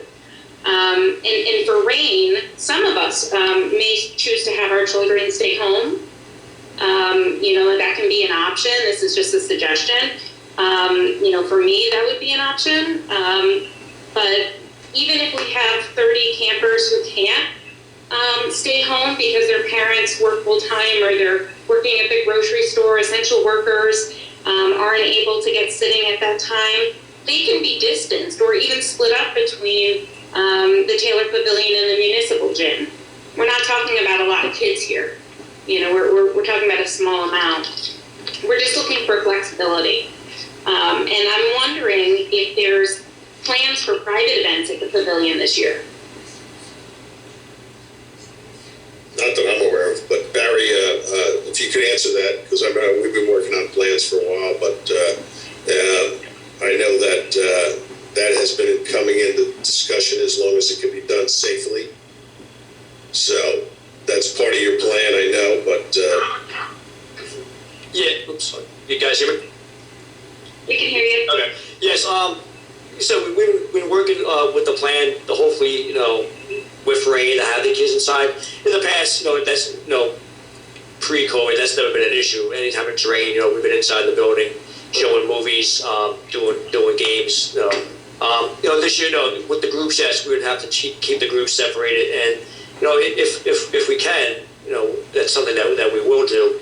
As far as private events, I don't handle the private events. I think that goes through either with tourism or merrymakers. I don't have anything to do with the private events that are run there. But going back to summer camp, so we're working on it, and hopefully, we come up with a plan. If it does rain, we can move inside. But like I said, we'll finalize that shortly, hopefully. Great. Maria, hold on one second. Barry, I have a question. Yeah. There's people that are saying that the programs have been diminished. You've been recreation director since I've been here. I know you compiled a list of all the things. Has any program been diminished in the past few years? The only reason why it has stopped is COVID. I know you have a chart there. We've actually added programs since 2019, correct? Yes, we've added a few programs. Our open gym program, which runs after school from September to June, which is the parents, for the kids that are in 3rd grade and 5th grade, that is a huge hit. I think the parents look forward to it more than the kids sometimes. And also, we started a baseball clinic program after school in March to get the kids ready for the upcoming baseball season. I know we're trying to work out to get back the exercise classes back. That was run through the library, and then when the community center closed with the church taking it back, we're scrambling to find a place to do it. And then there was other issues that came up regarding the legality of it and all that, but I can touch on. I just want to be clear that we've been working with the Recreation Department since 19. We're making sure that we have our programs in place, and we've continued to screen the guidelines for COVID. That's the only reason why we stopped programs last year. And we're consistent with the other towns that you've contacted in regards to primary camp outdoors and the utilization of indoors under special circumstances following the COVID guidelines. So there's some misinformation out there. I want to make sure that we make it clear. Yeah, although I know a lot of the towns that I reached out to, a lot of them are still in their planning mode. They still haven't made a decision yet on what they're doing with their summer camp. I know the 4 towns, Manasquan, Wall, Neptune, and Seagirt, are all moving forward with plans of having summer camp, only going half day, 3 hours a day, except for Wall, which is planning a full day. But their camps are strictly outside, and if it does rain, it's canceled for the day. Like I said, we're trying to work out so we can, not have to do that, but also do it in a manner where it's safe, keeping our staff safe, and especially our children. And that's our main focus. Thank you, Barry. Ed, I wanted, maybe you know about private events at the Taylor Pavilion, because I know you have that bid out for the Merrymakers lease, and you probably, I think it closed on the 24th of February, so you should have some in now. Well, it's a separate bid. Bid is for the concessions, not for the utilization of the banquet hall. And we have no events planned. We're checking into that. I got notified this week that there might be a couple in April and May. We're checking into that they're complying with the guidelines the state and the governor put out. So we're looking into all that. Wonderful. I would just request that we put our community first, than a private organization or anything for that Taylor Pavilion, so that we always put them first as long as we can do it safe. Great. And then I had the safety part. I just read an article from the Harvard School of Public Health about ventilation being key to reopening schools in New York City. Even like a window open can make a 3% contamination from exhalation drops to nearly nothing. I mean, we're talking about a beachside huge room banquet hall with a normal capacity of 200 people. We could safely use it for a few of our community's children who are so used to using masks. And my last question is, now that you are able to do more on the beach, and I am so excited to hear about kickball. That sounds really fun, Perry. What about movies on the beach? Because we do have, I know that beach utility, we did have some funds still in that. Can we bring that back this year? Can we have your word to bring that back? Ed, go ahead. All right, just so everybody knows about movies on the beach, we had it planned for 2019 until the screen broke. We didn't have the funds at that time to do so. We're trying to secure funds. We're interested in having movies back on the beach again, as long as we can get the proper equipment down there. So we're moving forward. We're looking at all our funding to make sure that we can try to make that happen. And of course, again, everything is going to be contingent on what the governor does with COVID. Right. Well, we're certainly counting on that. I know our community has been really desperate for it, and if you can make it happen, please do. And then my last question is, will the Surfers Healing still happen? Not that I'm aware of. I have no idea. Okay, so I know our contact for that was our director of the EMS, our first aid squad. I really hope and encourage if anyone can reach out to that group. That is something so super special that we have been able to have and house in Belmar. It's a source of pride for myself, and I know for the rest of the town. Thank you. Thank you. And 1 moment. Giving everyone a turn.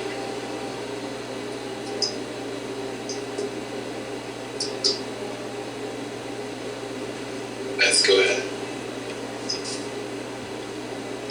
Good evening, everyone. So it was a very interesting meeting, and I thank you all for your dedication. I just have a few questions on. I'm sorry, I'm Beth Manet, and it's 308 12th Avenue, Belmar, New Jersey. And I just had a question about the time frame for the review of the proposals for the sailing and the surf camps to be open. But the sailing and the... I couldn't hear you, I'm sorry. You said that there's a proposals that they submitted, and that the town would be reviewing the proposals, whether or not they can open the sailing camp and the surf camp. So I was just wondering if you have a time frame for when that would be done, because I know the sailing camp was going to wait until tonight's meeting before they close their registrations, because they do get a lot of people registering. So I was just wondering if they had to wait. We're looking at the proposals and talking to the individuals that run both of them. So there's no time frame. We're going to work on them as soon as we can get the details worked out. Okay. We're not going to rush. We're not going to rush anything. We want to make everybody safe. Okay. Because those are the only camps, I believe, that non-town residents can apply for. Is that correct? Because I have my grandchildren coming down in the summer, even though they don't live there, but I do have down for the summer, and I would like them to be able to attend if possible. So I don't want them to be closed out, so I'll just make sure I stay on top of it. Yeah, we're going to work as quickly as we can. Thank you so much. My second question is just about badges. I did buy badges online, and I'm not sure when and how they'll be available to be picked up. If you had purchased them online, you can pick those up anytime at Borough Hall between 10 a.m. and 2 p.m. or at Taylor Pavilion a week before the beach opens. Okay, thank you. And that was really about it. I just had one other comment about the light on 12th Avenue. I don't know if that's ever been looked at, but the light is like so short. It must be like a 5-second light. You get down there and you just barely get through it, and it changes to red. And I was just wondering if anyone was ever aware of that or made mention of that prior to that. But sometimes you have to like speed up just so you can get through it. And don't speed up and do that. Look in your rear view and it's already red again. So I just wanted to mention that. We'll talk to the chief. We have complaints that the light is too long, so we'll have to check into that. I'll tell the chief to get somebody down to time it. Okay, if you're on 12th Avenue, it's very short. If you're on Main Street, it's very long. But if you're coming down 12th Avenue, it's extremely short. But thank you again for all your help. Okay. Thank you. Thank you, Beth. Mr. Kramer, coming to you.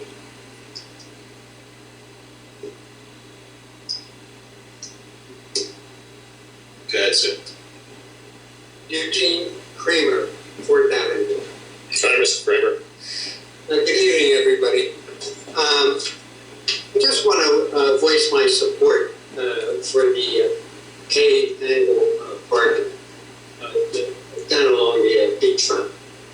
And, well, as you know, I'm a proponent of making parking pay everywhere. Unless, of course, maybe if you drive an electric vehicle, then perhaps that would be a good idea. Anyhow, also along the beachfront, we have angled parking up at Schroeder Park. And I don't think very many residents, of course, they're going to say they use it, but I park there a couple times a week. And that's also utilized, to access the beach. I thought it might be a good idea to take a look at putting paid parking up there also, up here on the north end. Okay, yeah, we'll take a look at that. Thank you. Thank you. And coming to Brett.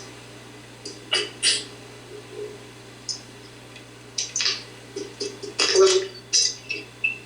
Name and address, please. Brett Lomas, 609 9th Ave. Okay. First, I'd like to voice my support for the alternate side. That's a great idea for the snowstorms. Just one comment is, something to think about for DPW and the plowing. If they plow towards the side with the parked cars, they're going to plow those cars in. So I would suggest that they plow to the side that nobody is parked, plow to the even or odd side until the snow ends. Hopefully that's the plan. All right. Next, I also am really happy that camp is back on, and I'd also like to say thank you to Barry and everybody that made that happen. The rec department, since Barry has taken over, is really starting to blossom, and hopefully now that we can move past this COVID and start really getting all the programs back up and running as we make progress on that front. I missed the beginning of the meeting. I just want to confirm that is Junior Guards back on also? Yes. Okay, great. And then the last thing I have is, and I've mentioned this before, and I know that it is I believe it's either a state or a county responsibility, but I wanted to see if there was any progress with the walk signals on Main Street north of 8th Avenue. I believe that there's still not any walk signals for all those intersections. They are approved. We're just waiting for them to be scheduled. So we're hopefully before summer. But they did approve them, and we're just waiting for the state DOT to install them. Great. Okay, great. Thank you very much. Great. Going to John.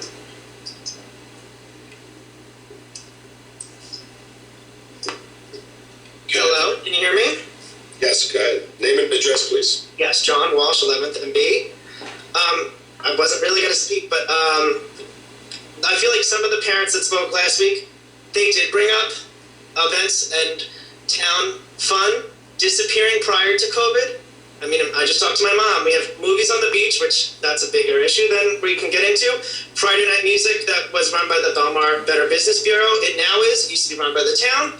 Yoga, library activities. There was a Chinese New Year event that was really big in 2019. It was nothing in 2020. Were you able to squeeze that in? I'm not done yet. Oh, sorry. The Winter Festival, we had a Thanksgiving, like right by Thanksgiving, shop local. That got canceled. Races on the beach on Ocean Avenue, the Belmar Soul, that wasn't in 2019 either. Music at Taylor Pavilion, where they had square dancing for our seniors, that was cut way before COVID. And then the Fall Festival that we used to have in October. So these events really did disappear before COVID. So I would just hate, you keep saying false information, fake news, quote unquote, and it's just not true. Okay, thank you. Okay. Thank you. And the shark is standby.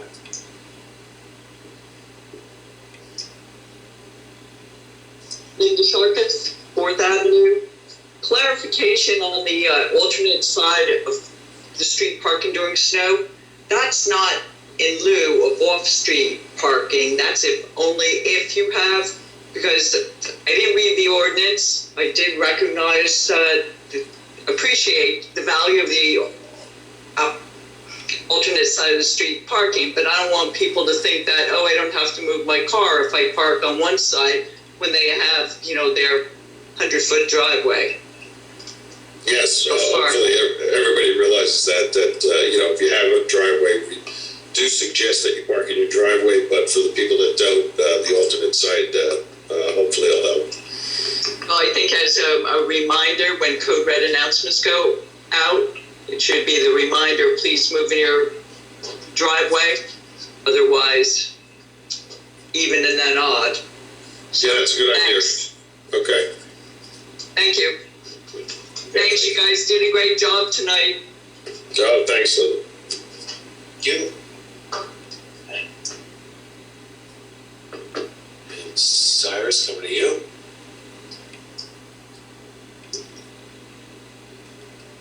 Hi, just two quick questions. Cy Reitmeyer, 405th Ave, Belmar, New Jersey. Hi, Cy. Hi. A quick question about, the budget coming up. I know that the town had assembled a committee of, what was it, Citizens Financial Committee or something along that line? Yes. How much input have they had in the actual budget, number one? Well, they haven't taken a look at it yet because the professionals are still working on getting it all together, and then they'll go over it. Okay, and is there a chance that when that's presented, to the council and to the community,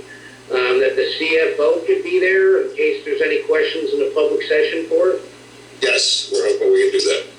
Okay. And as disappointing as the St. Patty's Day parade cancellation was, I have been asked questions about the Seafood Fest. Have you given any consideration to whether that's going to happen, not going to happen? If that's not going to happen, I think you should get the word on the street. Yeah, probably by next meeting, we'll be making a decision. We're trying to see if the governor was going to lighten anything up. But it's the same as the parade, trying to invite all these people in. And we just don't want to run any super spreader events. So it's not looking good right now, but we haven't made a cancellation on it because we're talking about maybe postponing it to the fall or doing something like that. So that was different than the St. Patty's Day Parade because the St. Patty's Day Parade was always in March. We couldn't move that. Where there was discussion of moving it to September to halfway to St. Patty's Day. But what it is the committee's already in motion the day after the parade for the next year's parade. So, we're still looking at everything.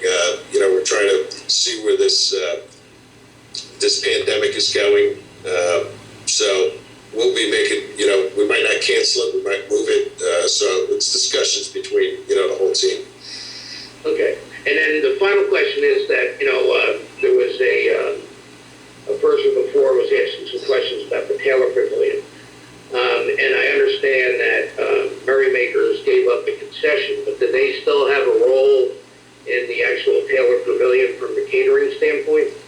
They are on the list for the catering. Okay, they're still on the list. All right, now I mentioned, or I heard before that Ed mentioned that he doesn't know if any private events have been booked. So that means we have no deposits for the Taylor Pavilion? I mean, having been, in the business. Well, we had canceled everything. So sitting up here right now, I can't tell you yes or no. We're going to have to check. I'm not sure if Merrymakers had booked any. They had things that were postponed and they rebooked them, and then they gave up the concession. And the only thing that we're bidding out is the concession part of it. Has nothing to do with Taylor Pavilion. Even the new people coming in would have to fill out all the forms to use the Taylor Pavilion. So we're not sure. Sitting here right now, I'd have to check to see if anything got booked. But all the guidelines, and if they do book something, they have to sanitize the whole building. So but it's also limited, I think, by the restrictions that. You can't have an event that's greater than 50 people. Ed, can you confirm that? Yeah, it's whatever yeah. I mean, so the idea is that, if you can book the Taylor Pavilion out for 50 or less, that's income to the town, right? Oh, absolutely, yeah. Okay, all right. Okay, guys, appreciate it. Thank you. Have a good night. Thanks, all right, you too. Thank you. Sherry coming to you. Hello? Yep, go ahead. Yes. Sherry Russo, 1218 Briarwood Road. I have a follow-up question to April. My question is, in talking about the beach lockers on the online programs, is that still going to have an option like the beach badges where you can come into Borough Hall to pay for your beach locker? Is it only going to be online? No, still pay by cash or check by coming to Borough Hall. All right, wonderful. Thank you. That was my only question. I appreciate that. Thank you very much for everything. Thank you. To Lauren.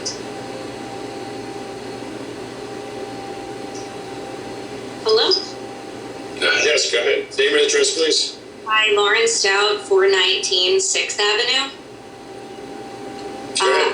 I just have two annual event-related questions.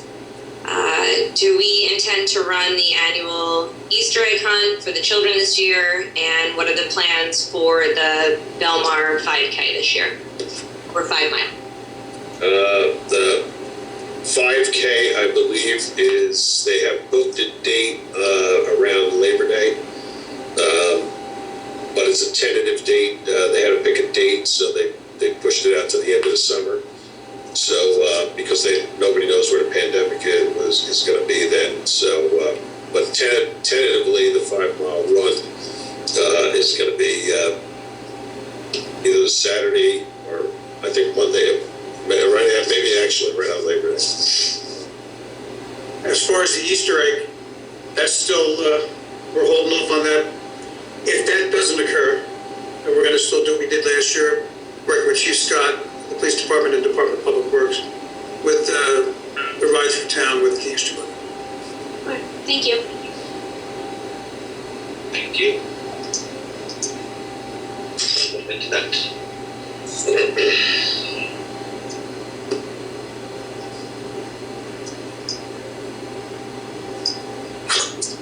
Did you call me Antoinette? Yes. I didn't hear. Can you hear Yes, me? you're up. Yeah, I hear you. Yes, right. Your name and address, please. I'm sorry, John. Can you hear me now? Yes, Anthony, I hear you. Name and address? Okay, guys. Okay. I guess on behalf of all the moms, thank you for. Name and address, please. Oh, I'm sorry. Antoinette Rossi, 309 3rd Avenue.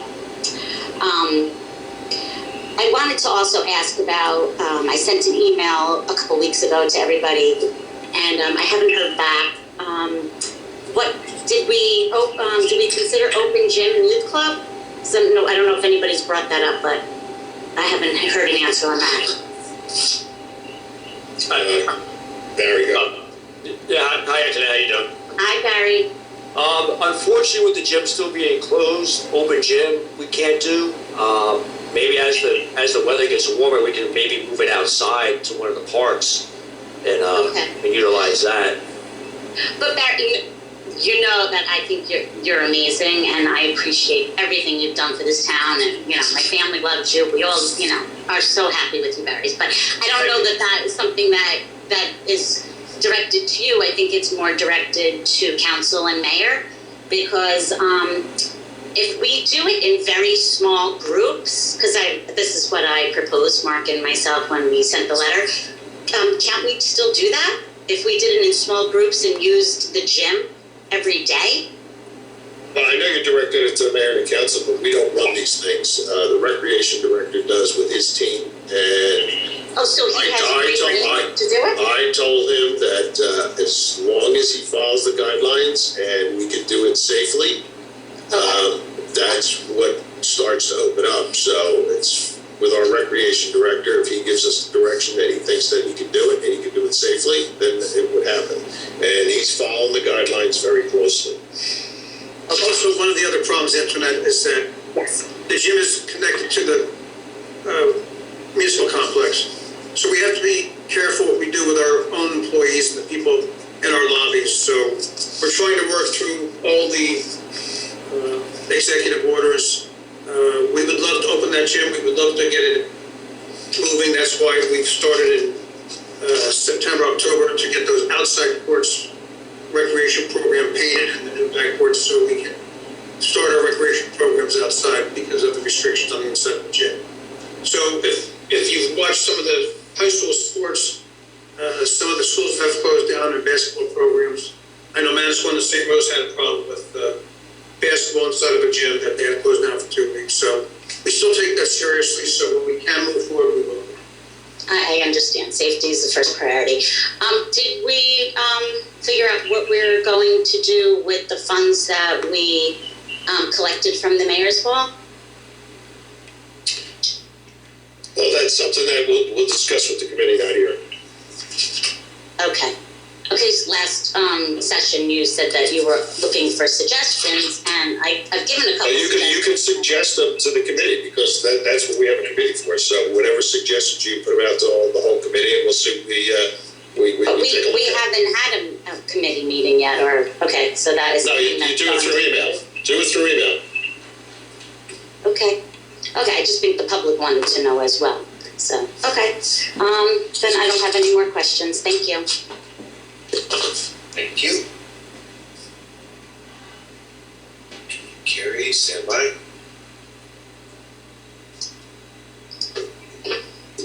Yes, hi, can you hear me? Yes, go ahead. Name and address, please. My name is Karen McNally, 506 9th Avenue. My question is also in regards to funding.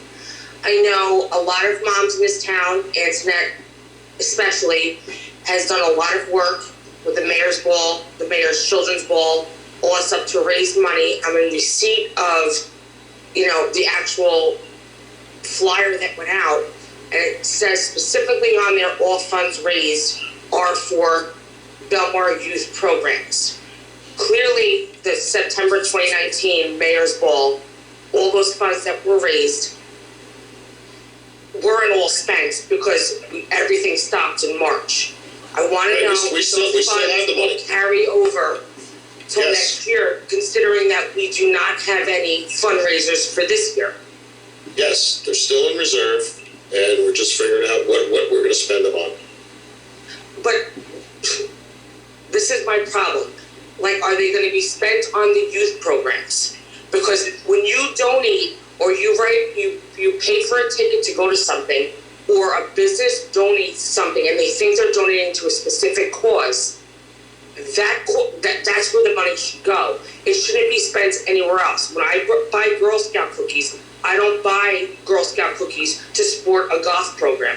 I buy Girl Scout cookies to support the Girl Scouts. So that money should be spent on Belmar youth programs. And if we didn't use it this year, we haven't used it since last March, that money should roll over to our Belmar youth program for next year. I just want to know if that's where the money is going to be spent for for next year.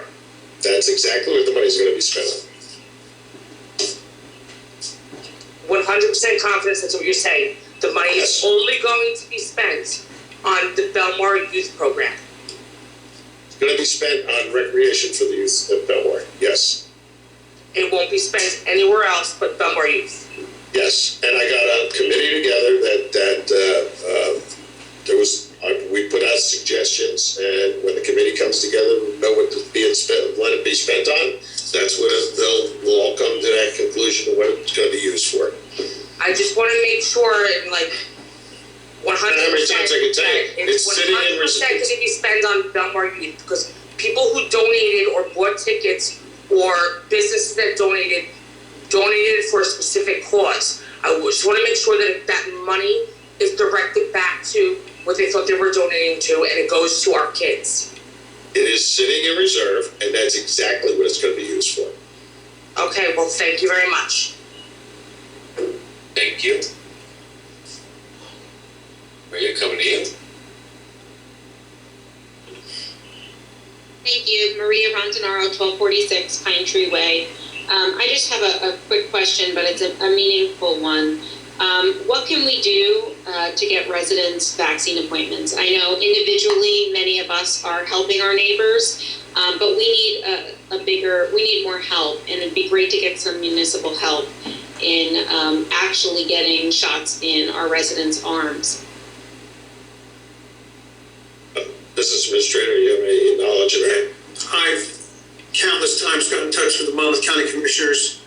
We've dealt with some of the urgent care places within Wall Township and Ocean Township, trying to get somebody to come to our senior citizens complex. So we're working diligently on trying to get that done. We don't control the shots. The state does, and the counties do.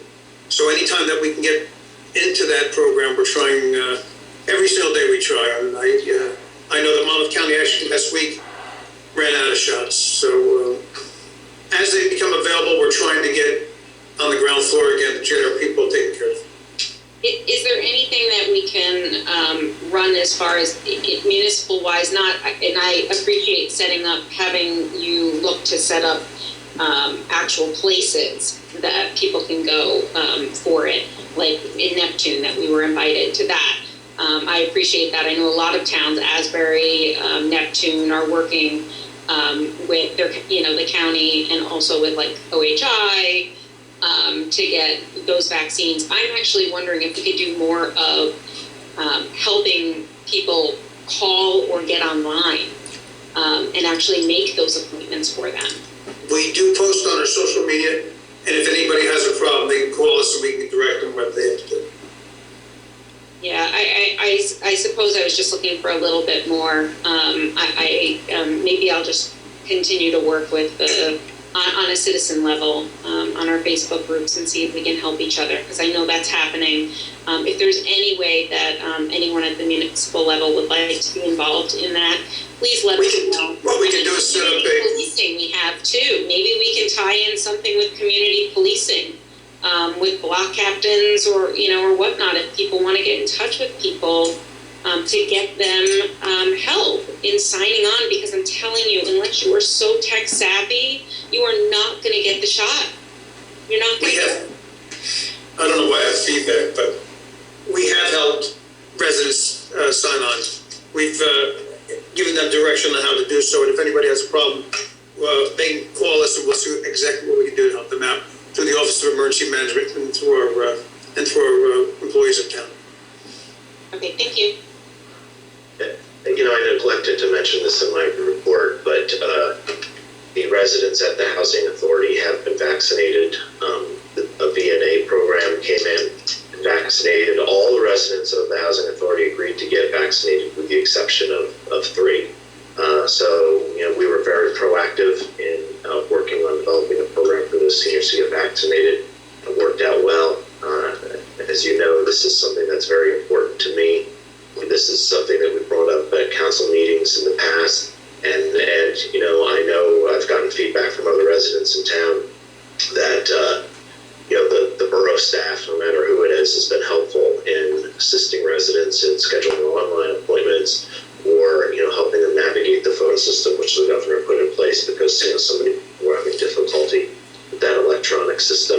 And help your neighbor. If you know your neighbor needs help, needs a ride, something like that, please be there for them.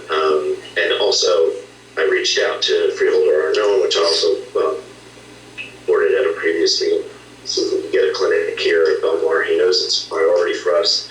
The county is unable to do that right now. They're only able to do a vaccination site at Brookdale College the last time I spoke to him. But he knows we want something here in town, and that's very important to the council.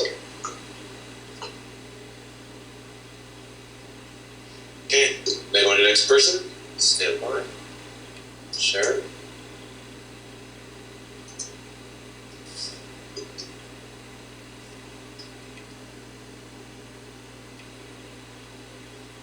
State your name and address. Are you there? Yes, good evening. Sharon Fowler, 11th Avenue. Hi, everyone. Hi, Sharon. Just a couple of comments. I know Councilman McCracken mentioned about the seniors in the senior building getting the COVID shot, but I also want to remind everyone that we have lots of independent seniors that are living at home that are not in the senior complex and may not have access to computers, as Maria was mentioning before. There are a couple of websites. I know I shouldn't be endorsing any websites, but if you check online, there's a Facebook group that works primarily with just New Jersey residents. And they've been very helpful. They have over 90,000 members. So, if someone wants to contact me, I would give them that information. I don't know if I should, mention it now. But another little topic that I don't know if we can do something about this. I was in the lobby of the Borough Hall yesterday, and it took me about 7 minutes to, unfortunately, I never got through to someone. I was trying to pick up something there at the borough's office. But while I was there were about 600 people that were there for various things. Is there a possibility we could have either a buzzer or something? Because once you get into the lobby, there's no way to get to anyone that's inside the borough. So, there was one girl that was dropping off a job application. There was someone else there that was for a permit. I said, well, I think it goes in the mail slot. They said, well, if it doesn't go in the mail slot, where does it go? I'm like, I don't know. So I was trying to help, but it was just very frustrating. So I don't know the best way, but I know since the door is locked, that it's very hard to get in touch with people. So if anyone can come up with a better suggestion, I think it'd be great. Otherwise, I'm staying out of the lobby. I'll take a look at it again. Usually, everything's written down in the lobby and there's a phone number, but if they don't have the phone, that could be an issue, so I'll take a look at it. Okay, thank you.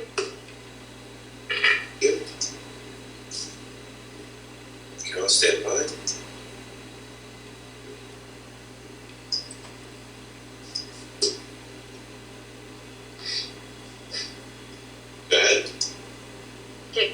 Fillmore, 1206 Oakwood Road. I want to say what Sharon said. Thank you for getting all the seniors in the senior housing vaccinated. That was very important, and they should have come first. But also to remember there are loads of us who are 65 and older. Some of us are essential workers and deal with the people at the supermarkets when I check them out. And I have registered on a few sites to get an appointment, but have not been able to as yet. I am tech savvy, I can work the computer. My question I'm asking is if the town finds someplace to have a group vaccination, whatever you want to call it, please post it on Facebook, do a code red, just putting it on the town website doesn't help everybody because we don't check the town website every single day. But Facebook, it would come up as a notification, the code red, I would get it on my phone, immediately. So I'm just, think about the rest of us who are seniors, some with underlying conditions, some who are essential workers, and deal with the public with only their face mask to protect them every day. Thank you. Thank you. Thank you very much. And seeing no more hands. All right, April. I have a motion to close the public session and adjourn the meeting. Motion. Second. All in favor? Right.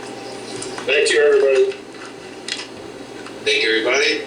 It's going to take a while to edit, so be patient. We have the exporter. Thank you so much. We'll be up.